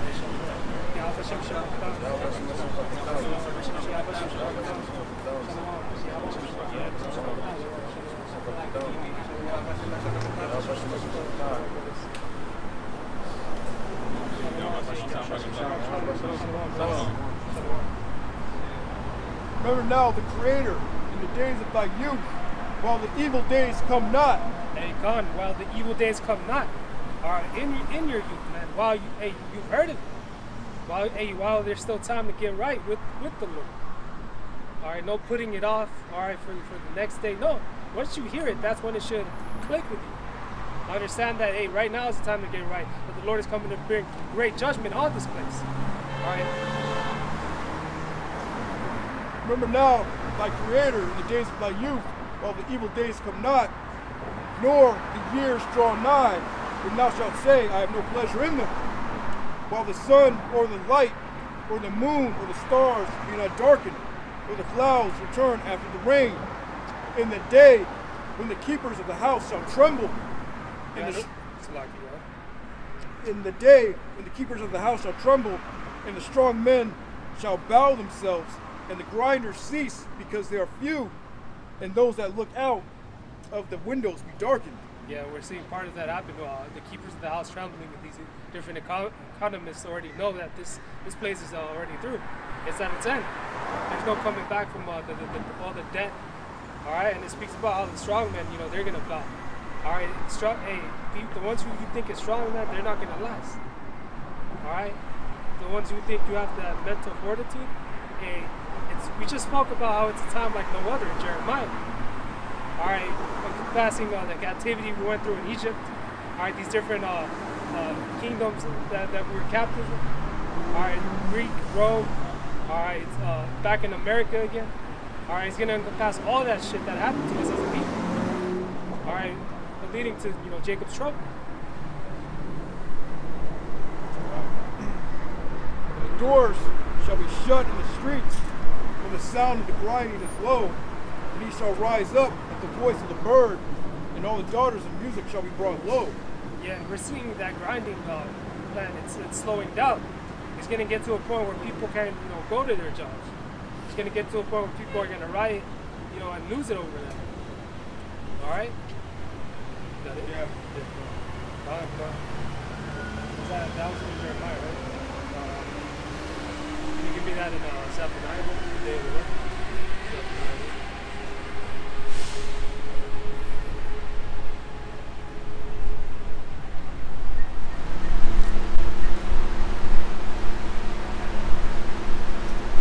Zephaniah 1:14, great day of the Lord is near, and hasten greatly. Even the voice of the day of the Lord, the mighty men shall cry there bitterly. Hey, like we quoted earlier, man, this is a scripture where hey, the mighty men are going to cry there bitterly in the day of the Lord. All right? Where there's going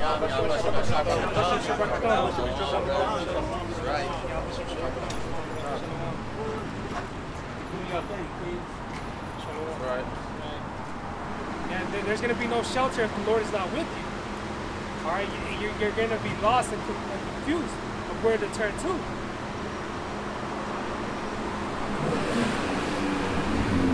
The great day of the Lord is near, and hasten greatly. Even the voice of the day of the Lord. The mighty men shall cry there bitterly. That day is a day of wrath, a day of trouble, a day of stress, a day of wasteness and desolation, a day of darkness and gloominess, a day of clouds and thick darkness. Yeah, all this destruction that's going to come, it's leading up to that thermonuclear destruction. All right, that's why it speaks about it being a day of darkness. All right. A day of the trumpet and alarm against the fenced cities and against the high towers. And I will bring distress upon men, that they shall walk like blind men, because they have sinned against the Lord. And their blood shall be poured out as dust, and their flesh as the dung. Again, the Lord is not going to spare any of his wrath. All right, those of you wicked, man, you're going to walk not knowing where to turn to, confused. All right, in that state. Yeah, it says, because they have sinned against the Lord, man. So all that destruction is really for you takes, man. Yeah. 2/3 of our people, man. That's really who it's mainly for. All right? That's why it's titled Jacob's Trouble in the scriptures. It says, and their blood shall be poured out as dust, and their flesh as the dung. Neither their silver nor their gold shall be able to deliver them in the day of the Lord's wrath. But the whole land shall be devoured by the fire of his jealousy, for he shall make even a speedy riddance of all them that dwell in the land. Yeah, and the Lord is going to make a speedy riddance on this place. All right, and it speaks about how neither your gold or silver is going to be able to deliver you. That's how you know it's going to be the Lord who needs to come in with that divine intervention. All right? Yeah, this is Daniel 12:1. It says, and at that time shall Michael stand up. Okay, we're talking about the same time this brother's talking about. Okay? It says, the great prince which standeth for the children of thy people. And there shall be a time of trouble. Yeah. About Jacob's trouble. Jacob's trouble. Okay? Such as never was since there was a nation, even to that same time. No, again, saying what the book of Jeremiah had said. A time like no other. Everything that happened previously is not going to compare to what's going to come next. Because in Daniel 12, it speaks about the Lord and the Archangel Michael visiting this place, coming, intervening for their people. It says, and at that time thy people shall be delivered, every one that shall be found written in the book. Okay? Yeah, the elect, the book of life. The ones that are actually going to remember the Creator in the days of thy youth, man. The ones that are actually going to come back to Yahweh Shem Yahushai the last times, man. The 7,000 that never bowed down to Baal, man. The ones that the Most High had in reserve since the creation, man. I got one real quick. Psalms 20:1. The Lord hear thee in the day of trouble. The name of the power of Jacob defend thee. So yeah, that's how you remember the day. That's how you remember the Creator. You have to remember His name. That's what's going to get you through this time of trouble. It's great. This time of Jacob's trouble. This time of thick clouds and darkness and gloominess. A time where your money can't save you. Right. You have to remember Yahweh Shem Yahushai, remember that name. So, if you're taking heed of this, and it's resonating with you, that name is very important. Don't listen to nobody that says you can call the Lord anything you want. It says right here, the Lord hear thee in the day of trouble. How's the Lord going to hear you? you're not praying on that name, man. The name of the power of Jacob defend thee. Alright? So that's how you're going to be defended. That's how you're going to be protected. It's praying to Yahweh Shem Yahushai, man. And him sending that angel down to protect you. Alright? Because you're definitely going to need it. Alright? Yeah, that prayer is very important. All right, it speaks about how the name of the Lord is a strong tower to the righteous. You know, they run into it and are saved. Yeah, we spoke about it last week, about how King David, you know, his enemies could pass him about. The sorrows of death passed him, man. And what he do? He prayed in the name, man. The Lord delivered him out of that. There's all sorts of examples of that, man. So your money and your gold ain't going to be able to save you, all right? What's going to save you? What's going to defend you? It's the name. Yahweh Shem Yahushai, Yahweh, why Yahushai, man? I got a precept. Psalms chapter 20, verse 6. Now know that I, the Lord, saveth his anointed. You will hear him from his holy heaven with the saving strength of his right hand. Right, who are the Lord's anointed? The ones that are found written in the book of life. The elect. Alright. It says, now know I that the Lord saveth his anointed. You will hear him from his holy heaven with the saving strength of his right hand. John, read the next verse. Verse 7. Some trust in chariots and some in horses, but we will remember the name of the Lord our God, Yahweh Shem Yahushai. Some's going to put their trust in Egypt, man. These things that they get. Some are going to put their trust in this government. Some are going to put their trust in these automatic weapons or these guns. Some are going to probably put their trust in the money. Yeah. The money's going to deliver.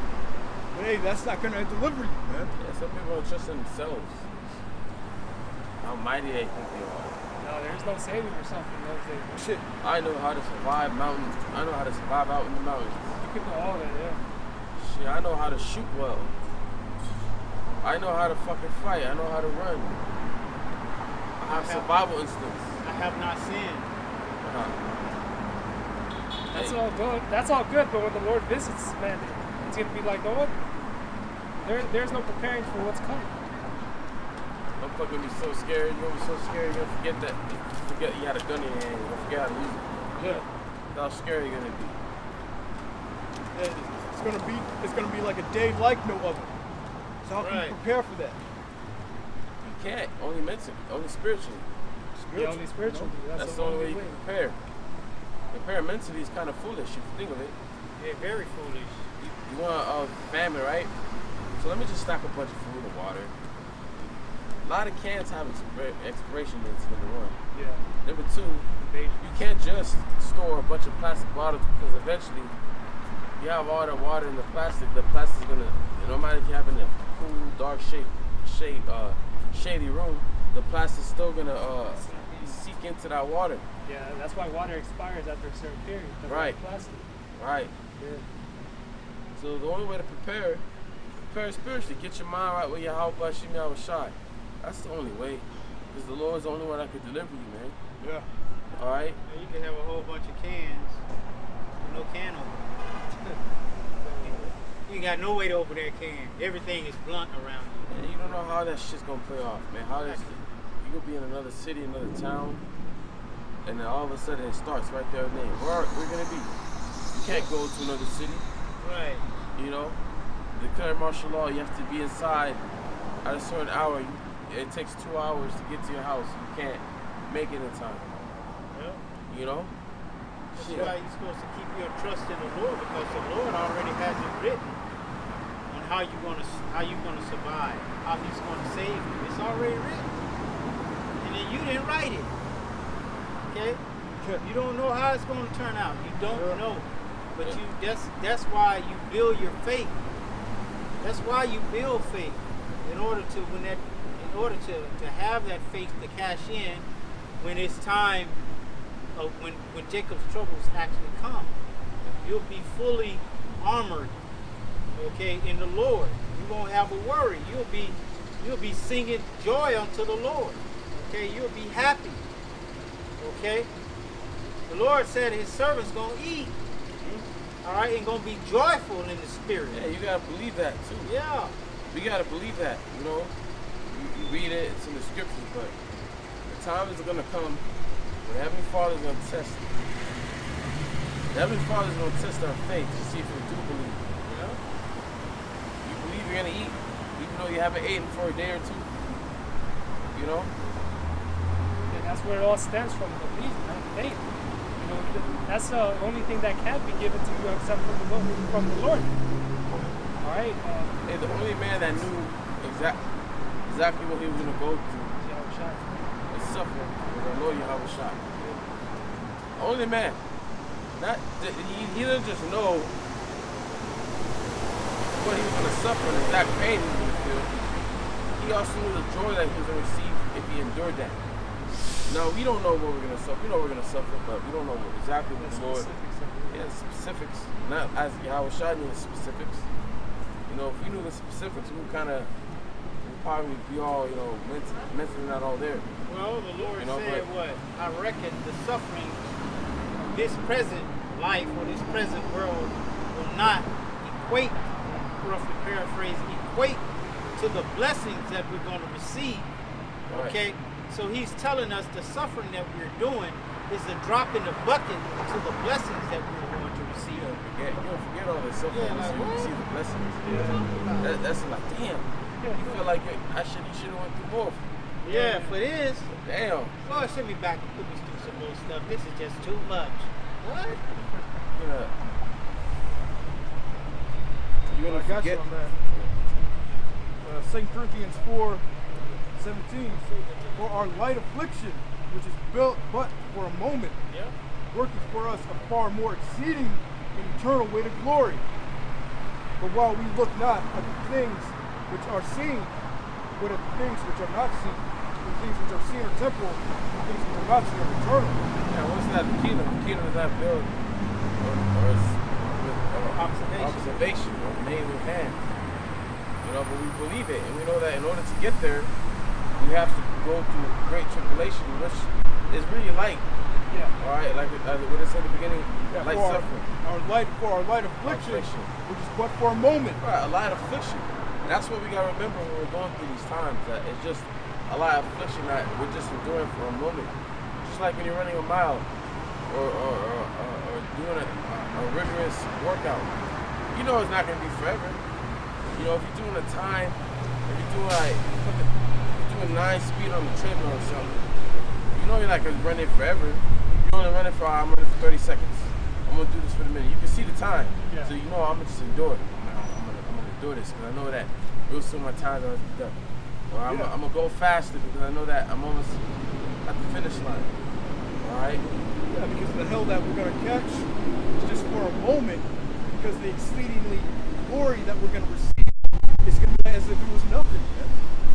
By the time we go through, we're gonna just read that again. It says, for our light affliction, which is but for a moment, worketh for us a far more exceeding and eternal weight of glory. Hey, so yeah, man, all that affliction that we go through, man, you can't compare it to the glory that the elect is going to receive. Man. Yeah, compared to the season that we're going to suffer. All right, compare that to what we're going to have forever in the kingdom. And that's going to be everlasting. All right, it's not going to be something that fades away. It's not going to be something that's just for a season. Israel, as a whole nation, is going to live good. All right? Yeah. So don't put your trust in chariots. Don't put your trust in ammunition. Don't put your trust in the government, man. What you do is, you put your trust in your faith, man. And faith, that's how you're going to prepare for the time of Jacob trouble that the brothers are going into. Yes. It's your faith that's going to prepare you, man. Yeah, Psalm 27, that was the verse of the day today. It's like these different athletic coaches, these football coaches, what do? They watch old game tapes to prepare for the next game.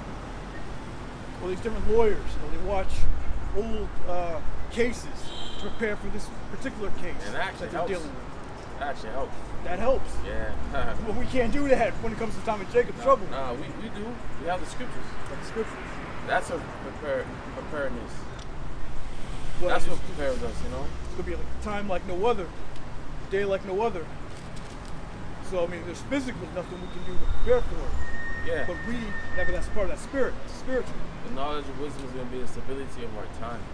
You said Psalms 26? No, Psalms 27. I know, I read it already. Oh, okay. That was the verse of the day. Oh, okay. I got a precept there. There's the book of Sirach. You know, like the brothers were saying, the only way you can prepare yourself is spiritually. All right, not mentally, not by physically, not by any means. It's Sirach chapter 2, verse 6. It says, "Believe in him, and he will help thee. Order thy way aright, and trust in him. Ye that fear the Lord, wait for his mercy, and go not aside, lest ye fall." So we're out here trusting and waiting on the mercy of Yahweh Bashem Yahushai, all the way to the end. Lord's will, you know, we endure. It says, "Ye that fear the Lord, believe in him, and your reward shall not fail." And that's the main part. You got to believe that, hey, the Lord is coming to save us, man. All right, he's coming to help us. All right, when you call in his name. It's like, Brian, you gotta wait. He said, wait on the Lord. Don't try to do it yourself, man. Do not try to do it yourself. All right, you're gonna defend yourself. You got 2 bullets. Okay, you're gonna try to fight against Esau and his arsenal. I believe on the verses above it, it says, "Make not haste in times of trouble." That's it. Make not haste. Yeah. Hey, Okay. don't rely, you know, on trust in your plan of action, man. Trust in the Lord. Yeah. All right, he's the one that guides our steps, man. It says, "Ye that fear the Lord, believe in him, and your reward shall not fail. Ye that fear the Lord, hope for good, and for everlasting joy and mercy. Look at the generations of old, and see, did ever any trust in the Lord, and was confounded?" All right, this is a question that's being posed. All right, the answer is that's never happened. Everybody who's called in the name of the Lord, Yahweh Bashem Yahushai, our fathers, all right, all these stories that we went over the previous week, the Lord had delivered them. All right, King David. All right. It says, "Or whom did he ever despise that called upon him?" All right, the Lord, man, he didn't despise if you're sincerely calling in his name. All right, he loves them. This is, "For the Lord is full of compassion and mercy, long-suffering and very pitiful, and forgiveth sins, and saveth in the time of affliction." All right, so the Lord is coming to do a lot of saving. All right, in this time of affliction it speaks of. All right, that's when the Lord is gonna, he's gonna magnify and show his strength. All right. Are you holding the precept? Yeah. Nah, there's no something. No, that's just that. Let's see. Yeah, I got something. So Ephesians 6:14. "Stand therefore, having your loins girded about with truth, and having on the breastplate of righteousness, and your feet shod with the preparation of the gospel of peace. Above all, taking the shield of faith, wherewith ye shall be able to quench all the fiery darts of the wicked, and take the helmet of salvation and the sword of the Spirit, which is the word of the Most High, praying always with all prayer and supplication in the Spirit, and watching thereunto all perseverance and supplication for all saints." That's how we're going to be saved out of here, man, by putting on the whole armor of the Most High. All right, having that faith of the faith, the helmet of faith. What was it? It's like, take the helmet of salvation of the Spirit, of the sword of the Spirit, which is the word of the Most High. yeah, you know, taking on all of that. All right, as well as combined with prayer and supplication, like it was saying. All right, because that's our connection towards it. But yeah, that's how he hears when we call out for him, like we read in 2 Ezra 15.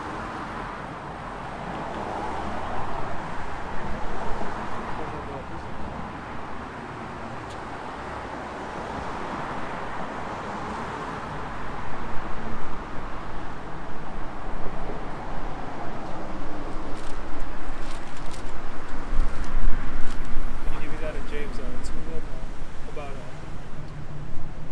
asking for understanding? I got some.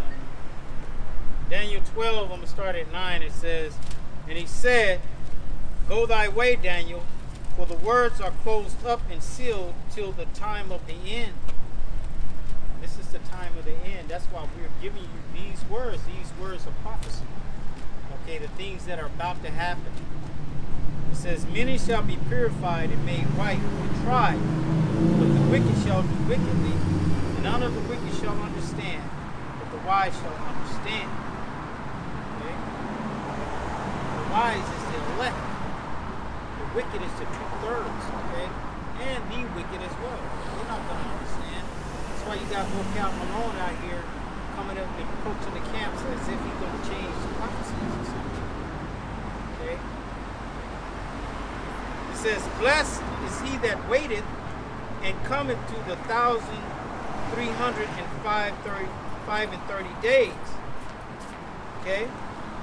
But go thou thy way till the end be, for thou shalt rest and stand in thy lot at the end of the days. Everybody's in their lot right now. Okay, even Daniel. Alright? Because everything was pre-written. It's written who's going to be saved and who's going to be destroyed. That's why it says, give diligence to make thy calling and election sure. You have to work, okay, to make your calling and election sure. Alright? We got that in James 1 and 5. So James 1 and 5. If any of you lack wisdom, let him ask of the Most High, that giveth to all men liberally, and upbraideth not, and it shall be given him.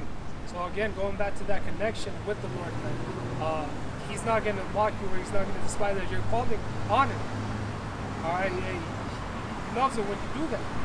All right, if you are asking for spiritual things, man, he's going to give it to you. All right, you're going to receive the things that you're asking. But it starts off with believing, like it'll say in the next verse, I think. But let him ask in faith, nothing wavering. For he that wavereth is like a wave of the sea, driven from the wind and tossed. And that's the point. You got to believe that the Lord is going to give you what you're asking. All right, you're going to have to believe, especially in those days, man. All right, we're going to have to run by faith. You know, we walk by not sight, but faith, like it's in the scriptures. All right, then that's what's going to keep us, pushing towards that. All right, signaling, where to go to. All right, guiding us. That was it, right? Yeah, that was it.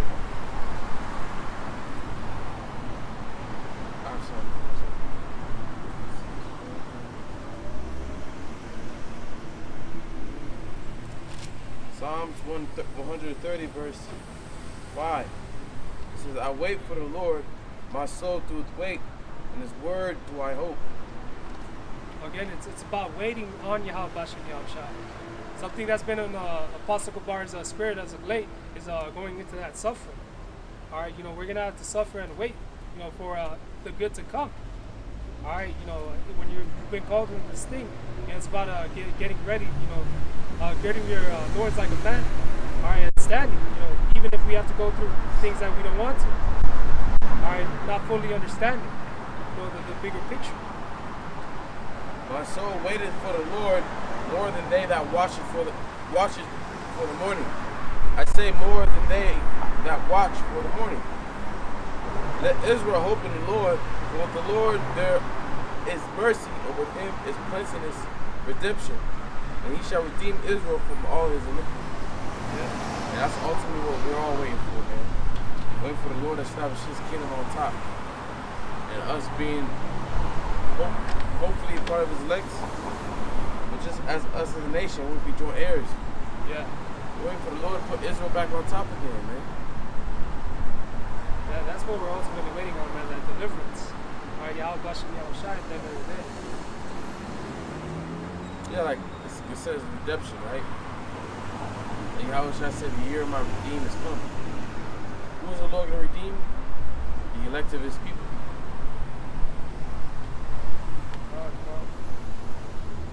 We can go back to, can you give me that in 2nd Ezra 13? It's going on the coming days, man. How on the last day the Lord is coming to visit this place.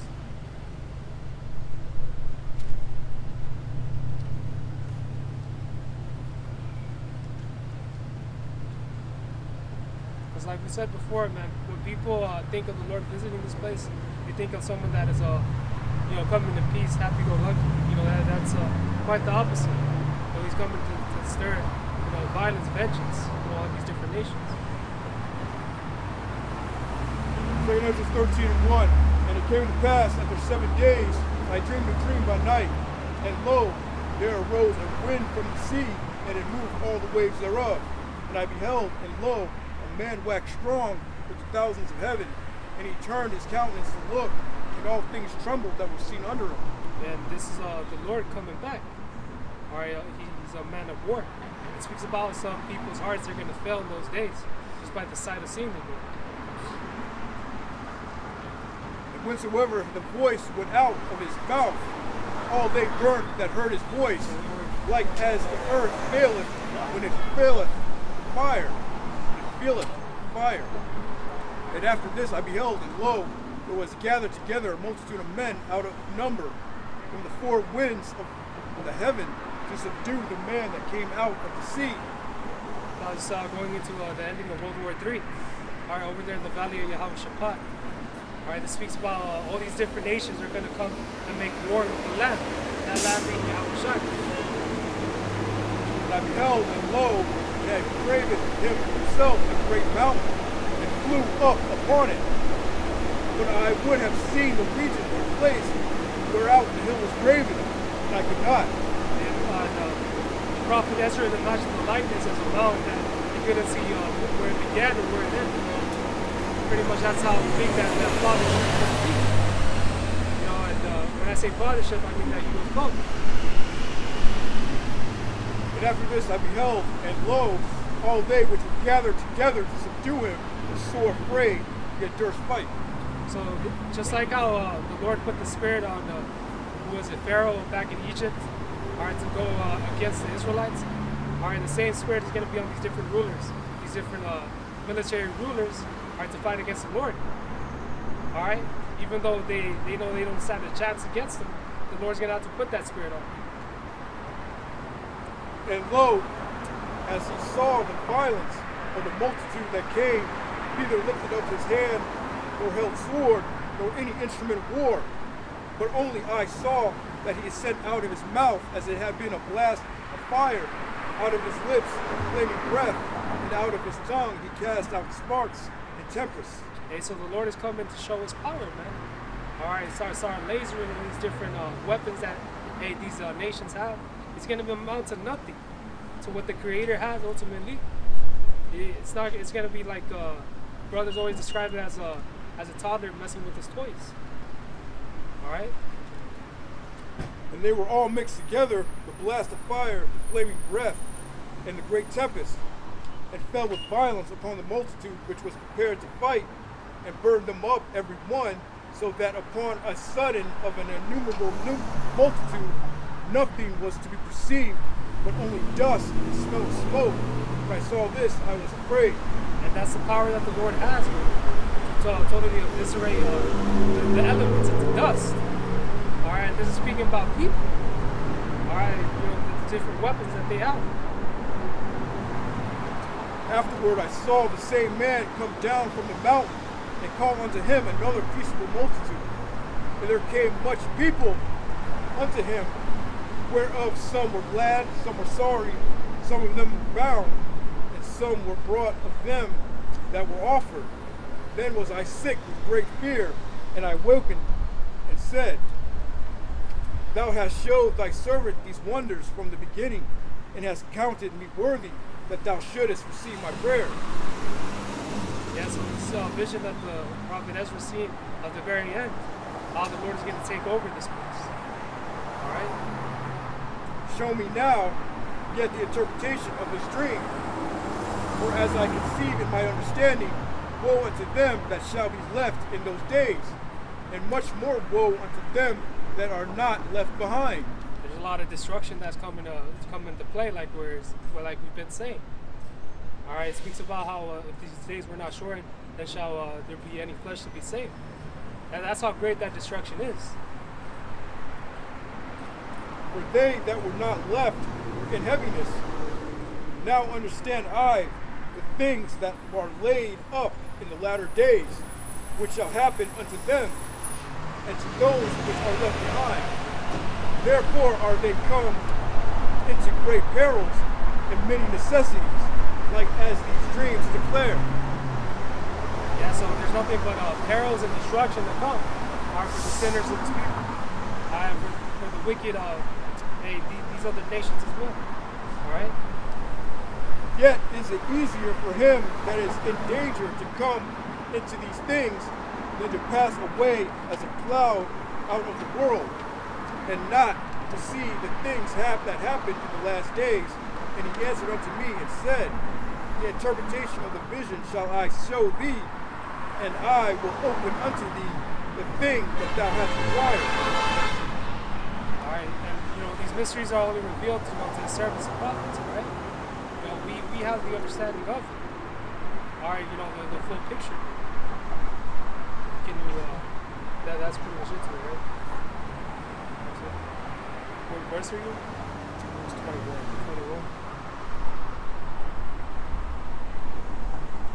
Oh, okay, yeah, keep reading.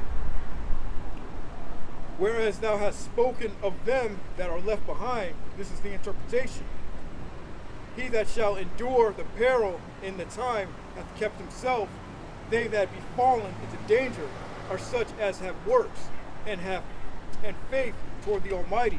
So it's about enduring, seeing it through to the very end. That's who's going to be saved. All right, not throwing in that towel at the very end. All right. Know this therefore, that they which be left behind are more blessed than they that be dead. This is the meaning of the vision, whereas thou sawest a man coming up from the midst of the sea.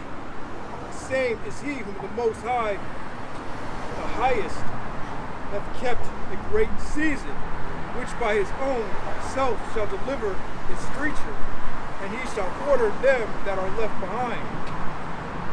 And whereas thou sawest that out of his mouth there came a blast of wind and fire and storm, and that he held neither sword nor any instrument of war, but that the rushing in of him destroyed the whole multitude that came to subdue him.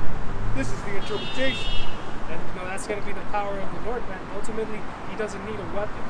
And he's the ultimate creator. And he's going to put an end to all these things. Can you give me that in Revelation, where in 18, where it says the same thing? Yeah, recently. Habakkuk chapter 3, verse 3. Most High came from Teman, and the Holy One from Mount Paran. Salah, his glory covered the heavens, and the earth was full of his praise. Right, what's the glory? It's going to cover his heavens.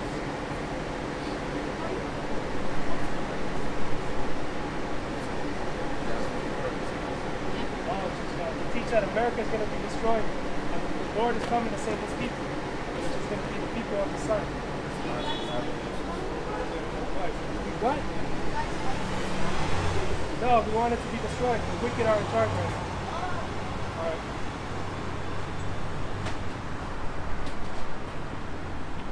Read that again. The Most High came from Teman, and the Holy One from Mount Paran. Salah, his glory covered the heavens, and the earth was full of his praise. All right, what's the glory? That the Lord covered the heaven. That's the church. Yeah. That's what the Lord's coming back in. All right. It says, and his brightness was as the light. He had horns coming out of his hand, and there was hiding of his power. Before him went the pestilence, and burning coals went forth at his feet. Right, that's that fire from the chariots, man. All right, because we always speak of how America is going to be destroyed by fire, with fire, but that's not going to be the only thing that's going to bring fire to this place, man. Yeah, it's also going to be the razors, like the brother Trinity. He stood and measured the earth, and he beheld and drove asunder the nations, and the everlasting mountains were scattered. Perpetual hills did bow. His ways are everlasting. Right. It says he drove asunder the nations.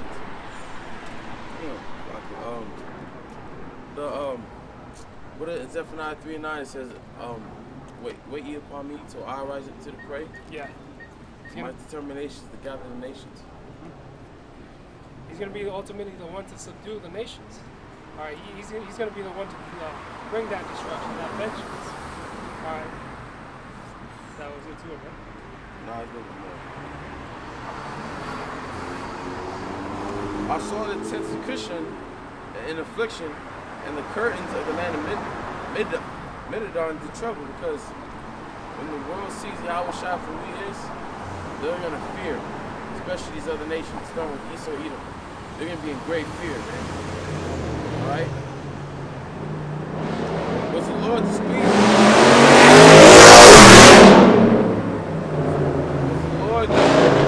Was the Lord displeased against the rivers? Was thine anger against the rivers? Was thy wrath against the sea? Thou didst ride upon thine horses and thy chariots of salvation.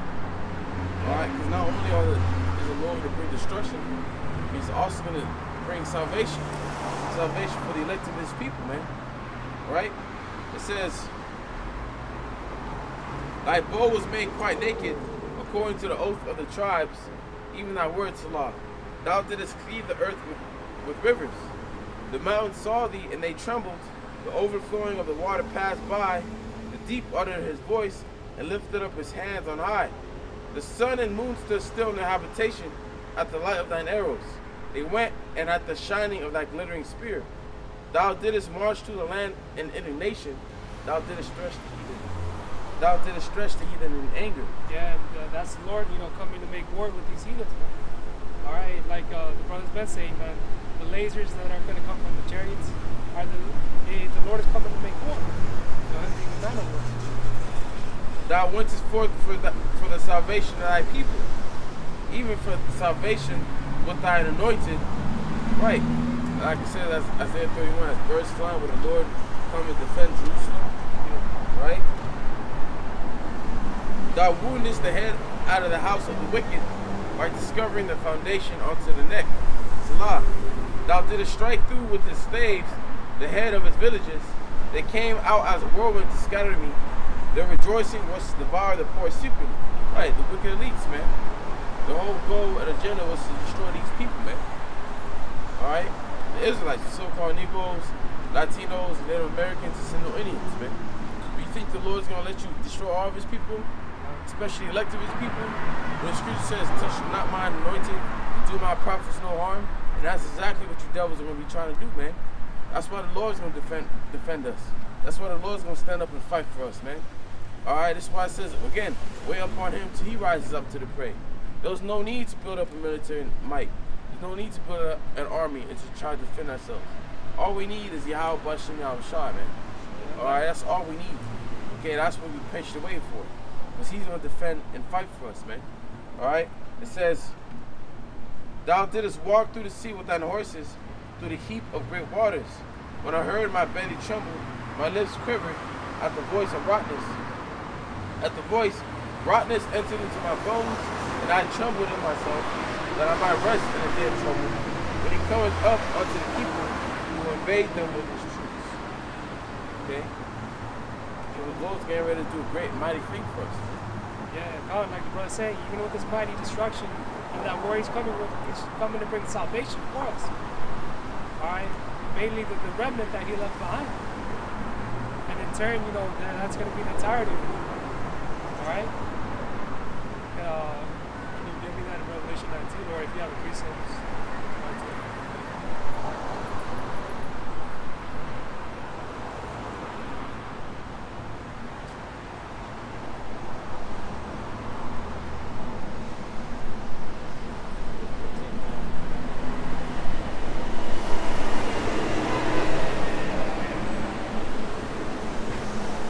Top. We'll start at 10. Revelation 19:10. I fell at his feet to worship him, and he said unto me, see thou do it not, I am thy fellow servant, and of thy brethren that have testimony of Yahweh Shai. Worship the Most High, for the testimony of Yahweh Shai is the spirit of prophecy. Yeah, God, the testimony of Yahweh Shai is the spirit of prophecy. Alright, that's what we're coming out here to do. I saw heaven open, and behold, a white horse, and he that sat upon him was called Faithful and True, and in righteousness he doth judge and make war. His eyes were as a flame of fire, and on his head were many crowns, and he had a name written that no man knew but himself. And again, that white horse is going back to that, what the people called so-called UFOs, that technology. That's how the Lord is coming coming back to this place. You know, in his power and his glory. He was clothed in a vesture dipped in blood, and his name was called the Word of the Most High. And the armies which were in heaven followed him upon white horses, clothed in fine linen, white and clean. And out of his mouth goeth a sharp sword, that with it he should smite the nations, and he shall rule them with a rod of iron, and he treadeth the winepress of the fierceness of the wrath of the Most High. Yeah, like brothers have been reading, man, he's coming to bring that great violence, or that vengeance, you know, on his people. All right, he's coming to bring that wrath to these different nations out here. All right, snatch crowns, like it's gonna say. And he hath on his vesture and on his thigh a name written, King of Kings and Lord of Lords. And I saw an angel standing in the sun, and he cried with a loud voice, saying to all the fowls that fly in the midst of heaven, come and gather yourselves together unto the great supper of the great power, that ye may eat the flesh of kings, the flesh of captains, the flesh of mighty men, the flesh of horses, and all of them that sit on them, and the flesh of all men, both free and bond, both small and great. So there's going to be a great feast in that area, man. There's going to probably be a lot of death. Like we spoke of in the Valley of Yahushua. All right, you know, a lot of soldiers are going to die. There's going to be a lot of bodies, all right, that are going to be out there for the different vultures that are out there.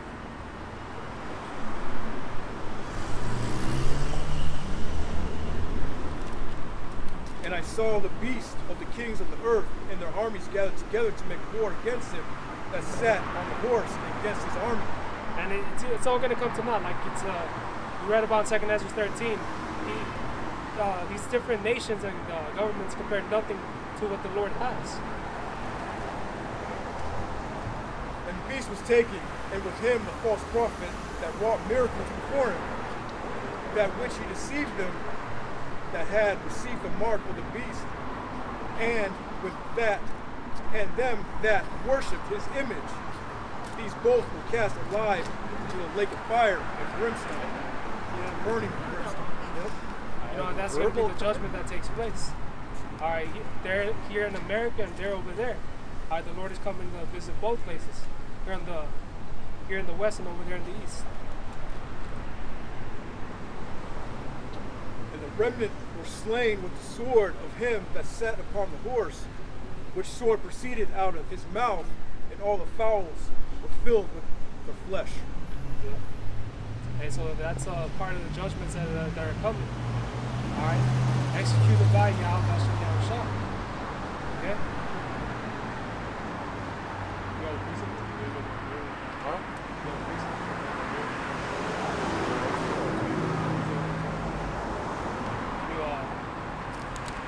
Can my brother give me that in Isaiah? Where it says Isaiah 63:1. Who is this that cometh from Edom with dyed garments from Bosra? This that is glorious in his apparel, traveling in the greatness of his strength. I that speak in righteousness, mighty to save. Again, you know, the Lord's coming to visit in chariots. All right, in Slaki, one of the chief cities of Edom, Bosra, all right, which represents fear. All right, that's where he's coming to bring that destruction. Verse 2. Wherefore art thou red in thine apparel, and thy garments like him that treadeth in the winepress. And now that's metaphorically speaking about the destruction, the death that he's coming to bring. All right, he himself is not going to be, stained with his garments of blood, but that just represents all the killing that he's coming to do. I have trodden the winepress alone, and of the people there was none with me. For I would tread them in my anger, and trample them in my fury, and their blood shall be sprinkled upon my garments, and I'll stain all my remnant. Yeah. So there's a lot of mass death coming. All right, to this place. All right, judgment that's going to be executed speedily.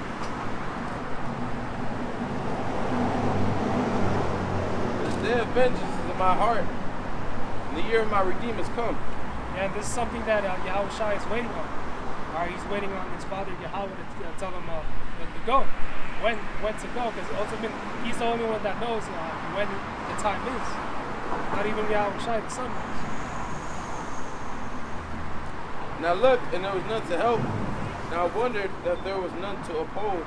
Therefore my own arm brought salvation unto me, and my fury it upheld me. And I will tread down the people in my anger, make them drunk in my fury. And I'll bring down their strength to the earth. Yeah. And so he's coming to bring that great destruction as well as that salvation. All right, to those of us who are left. All right. So Luke 21 and 22. For these be the days of vengeance, that all things which are written may be fulfilled. But woe unto them that are with child, and to them that give suck in those days. For there shall be great distress in the land, and wrath upon his people. And they shall fall by the edge of the sword, and shall be led away captive unto all nations. And Jerusalem shall be trodden down of the Gentiles until the times of the Gentiles be fulfilled. And there shall be signs in the sun, and in the moon, and in the stars. Yeah, it says Jerusalem shall be trodden down by the Gentiles. The Gentiles are referring to the Israelite nation. Israelite foreigners, I mean. The Gentiles in that verse is referring to actually heathens, Edomites, because this is the last punishment. This is the last captivity we're going to be under Esau. All right, under Esau, as it says, Esau is the end of the world. Jacob is beginning of that forward. But just like how you read in Daniel 2, how the Lord showed through a dream of Nebuchadnezzar how all the nations that were going to rule, what the Lord showing Nebuchadnezzar was all the time that the Lord gave to these nations to rule. Start with him, being the head of gold, the Babylonian Empire. Then you had the Medes and the Persian Empire that they were given a time to rule. Then you had Greek Empire, which was the beginning of Esau, finally getting to rule the planet Earth, right? Then the Roman Empire, and the Roman Empire fell. But as it's written in Revelation 13, daily rule being healed through this system, through America, which was, as when you read Revelation 20, to loose a little season. So these Gentiles these other nations were given a time to rule. All right, they were given a time to rule over us. All right, but their time to ruling over is coming to an end, and we see it coming to an end. And even these devils, they see it coming to an end. That's why they're going to come down with great wrath. All right, as the scripture says. There shall be signs in the sun, and in the moon, and in the stars. Upon the earth, distress of nations with perplexity. The sea and the waves roaring. Yeah, and these are all indicating the signs are all indicating that we're getting very close to the end of this world. End of Esau's world, the beginning of ours. All indicating that we're getting close to the second return of our Lord Yahweh Shai. Alright? We see upwards of the people. We see earthquakes in diverse places. We see wars and rumors of wars. And these things are going to intensify and get worse. Men's heart failing them for fear and for looking after those things which are coming on the earth. There'll be a lot of things that people are not aware of. Especially the Lord being a so-called black man. Yeah. People are going to expect that. Just off that side alone, you're going to faint. You don't see the glory that he's going to come in.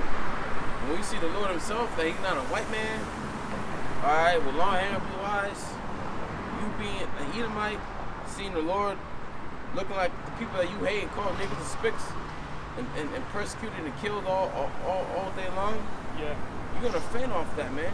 Like we get that in Wisdom Solomon's 5 next, man. It speaks about the people are going to be confused. Why are these people going to be saved? Man? Even our own people are going to mourn a week. Yeah. Even our own people are going to faint. Alright? Because you got niggas that don't even respect the Lord and look like that. You know, their whole life they thought the Lord was white. They were serving a white God, man. We have a lot of our people that were right there when Yahweh Shai got crucified. Alright, they say, crucify him, crucify him. Let the blood be upon us and our children. Alright, you're gonna eat on those words. A lot of those people back then are here today, man. The Lord's gonna keep them just alive for that moment. You're gonna remember what they did. In Revelation 1 and 7, it mentions how even the one that pierced them is gonna know is gonna be there, man. Yeah. Alright? In Revelation 19, it speaks about the day of vengeance. It's in the Lord's heart. Yeah. He's waiting for this day.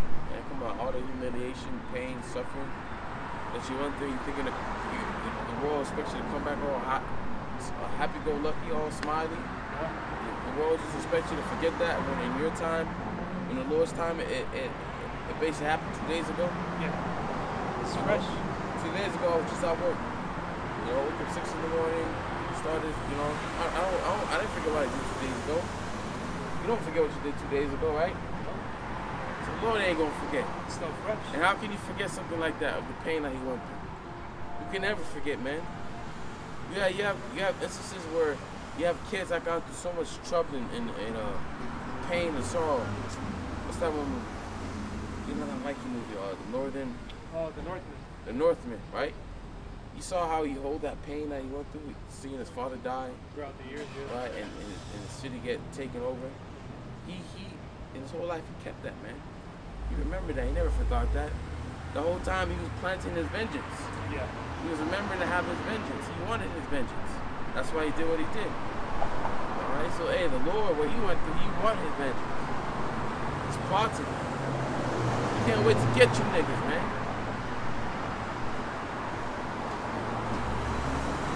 For the powers of heaven shall be shaken, and then shall they see the Son of Man coming in a cloud, power, and great glory. And when these things begin to come to pass, then look up and lift up your heads, for your redemption draweth nigh. And you know, that's how we know that our deliverance is sooner than we expect it to. Right? When we see, these different sightings of the UFOs, that brings us that brings us happiness. That brings us joy, because that's how we're gonna be saved out of here. That was into the chapter. Yeah. We get into the Wisdom Psalm in the Bible.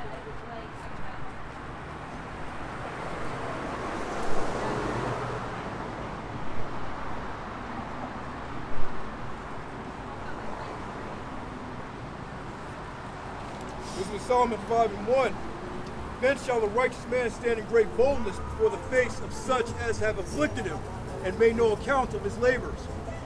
Yeah, we're talking about so-called Negroes, Latinos, and Native Americans.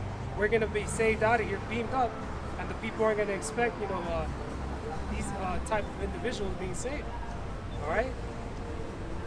When they see it, they shall be troubled with terrible fear, and shall be amazed at the strangeness of his salvation, so far beyond all they look for. Brothers just read how men's hearts failing them over Yahweh Shai's return.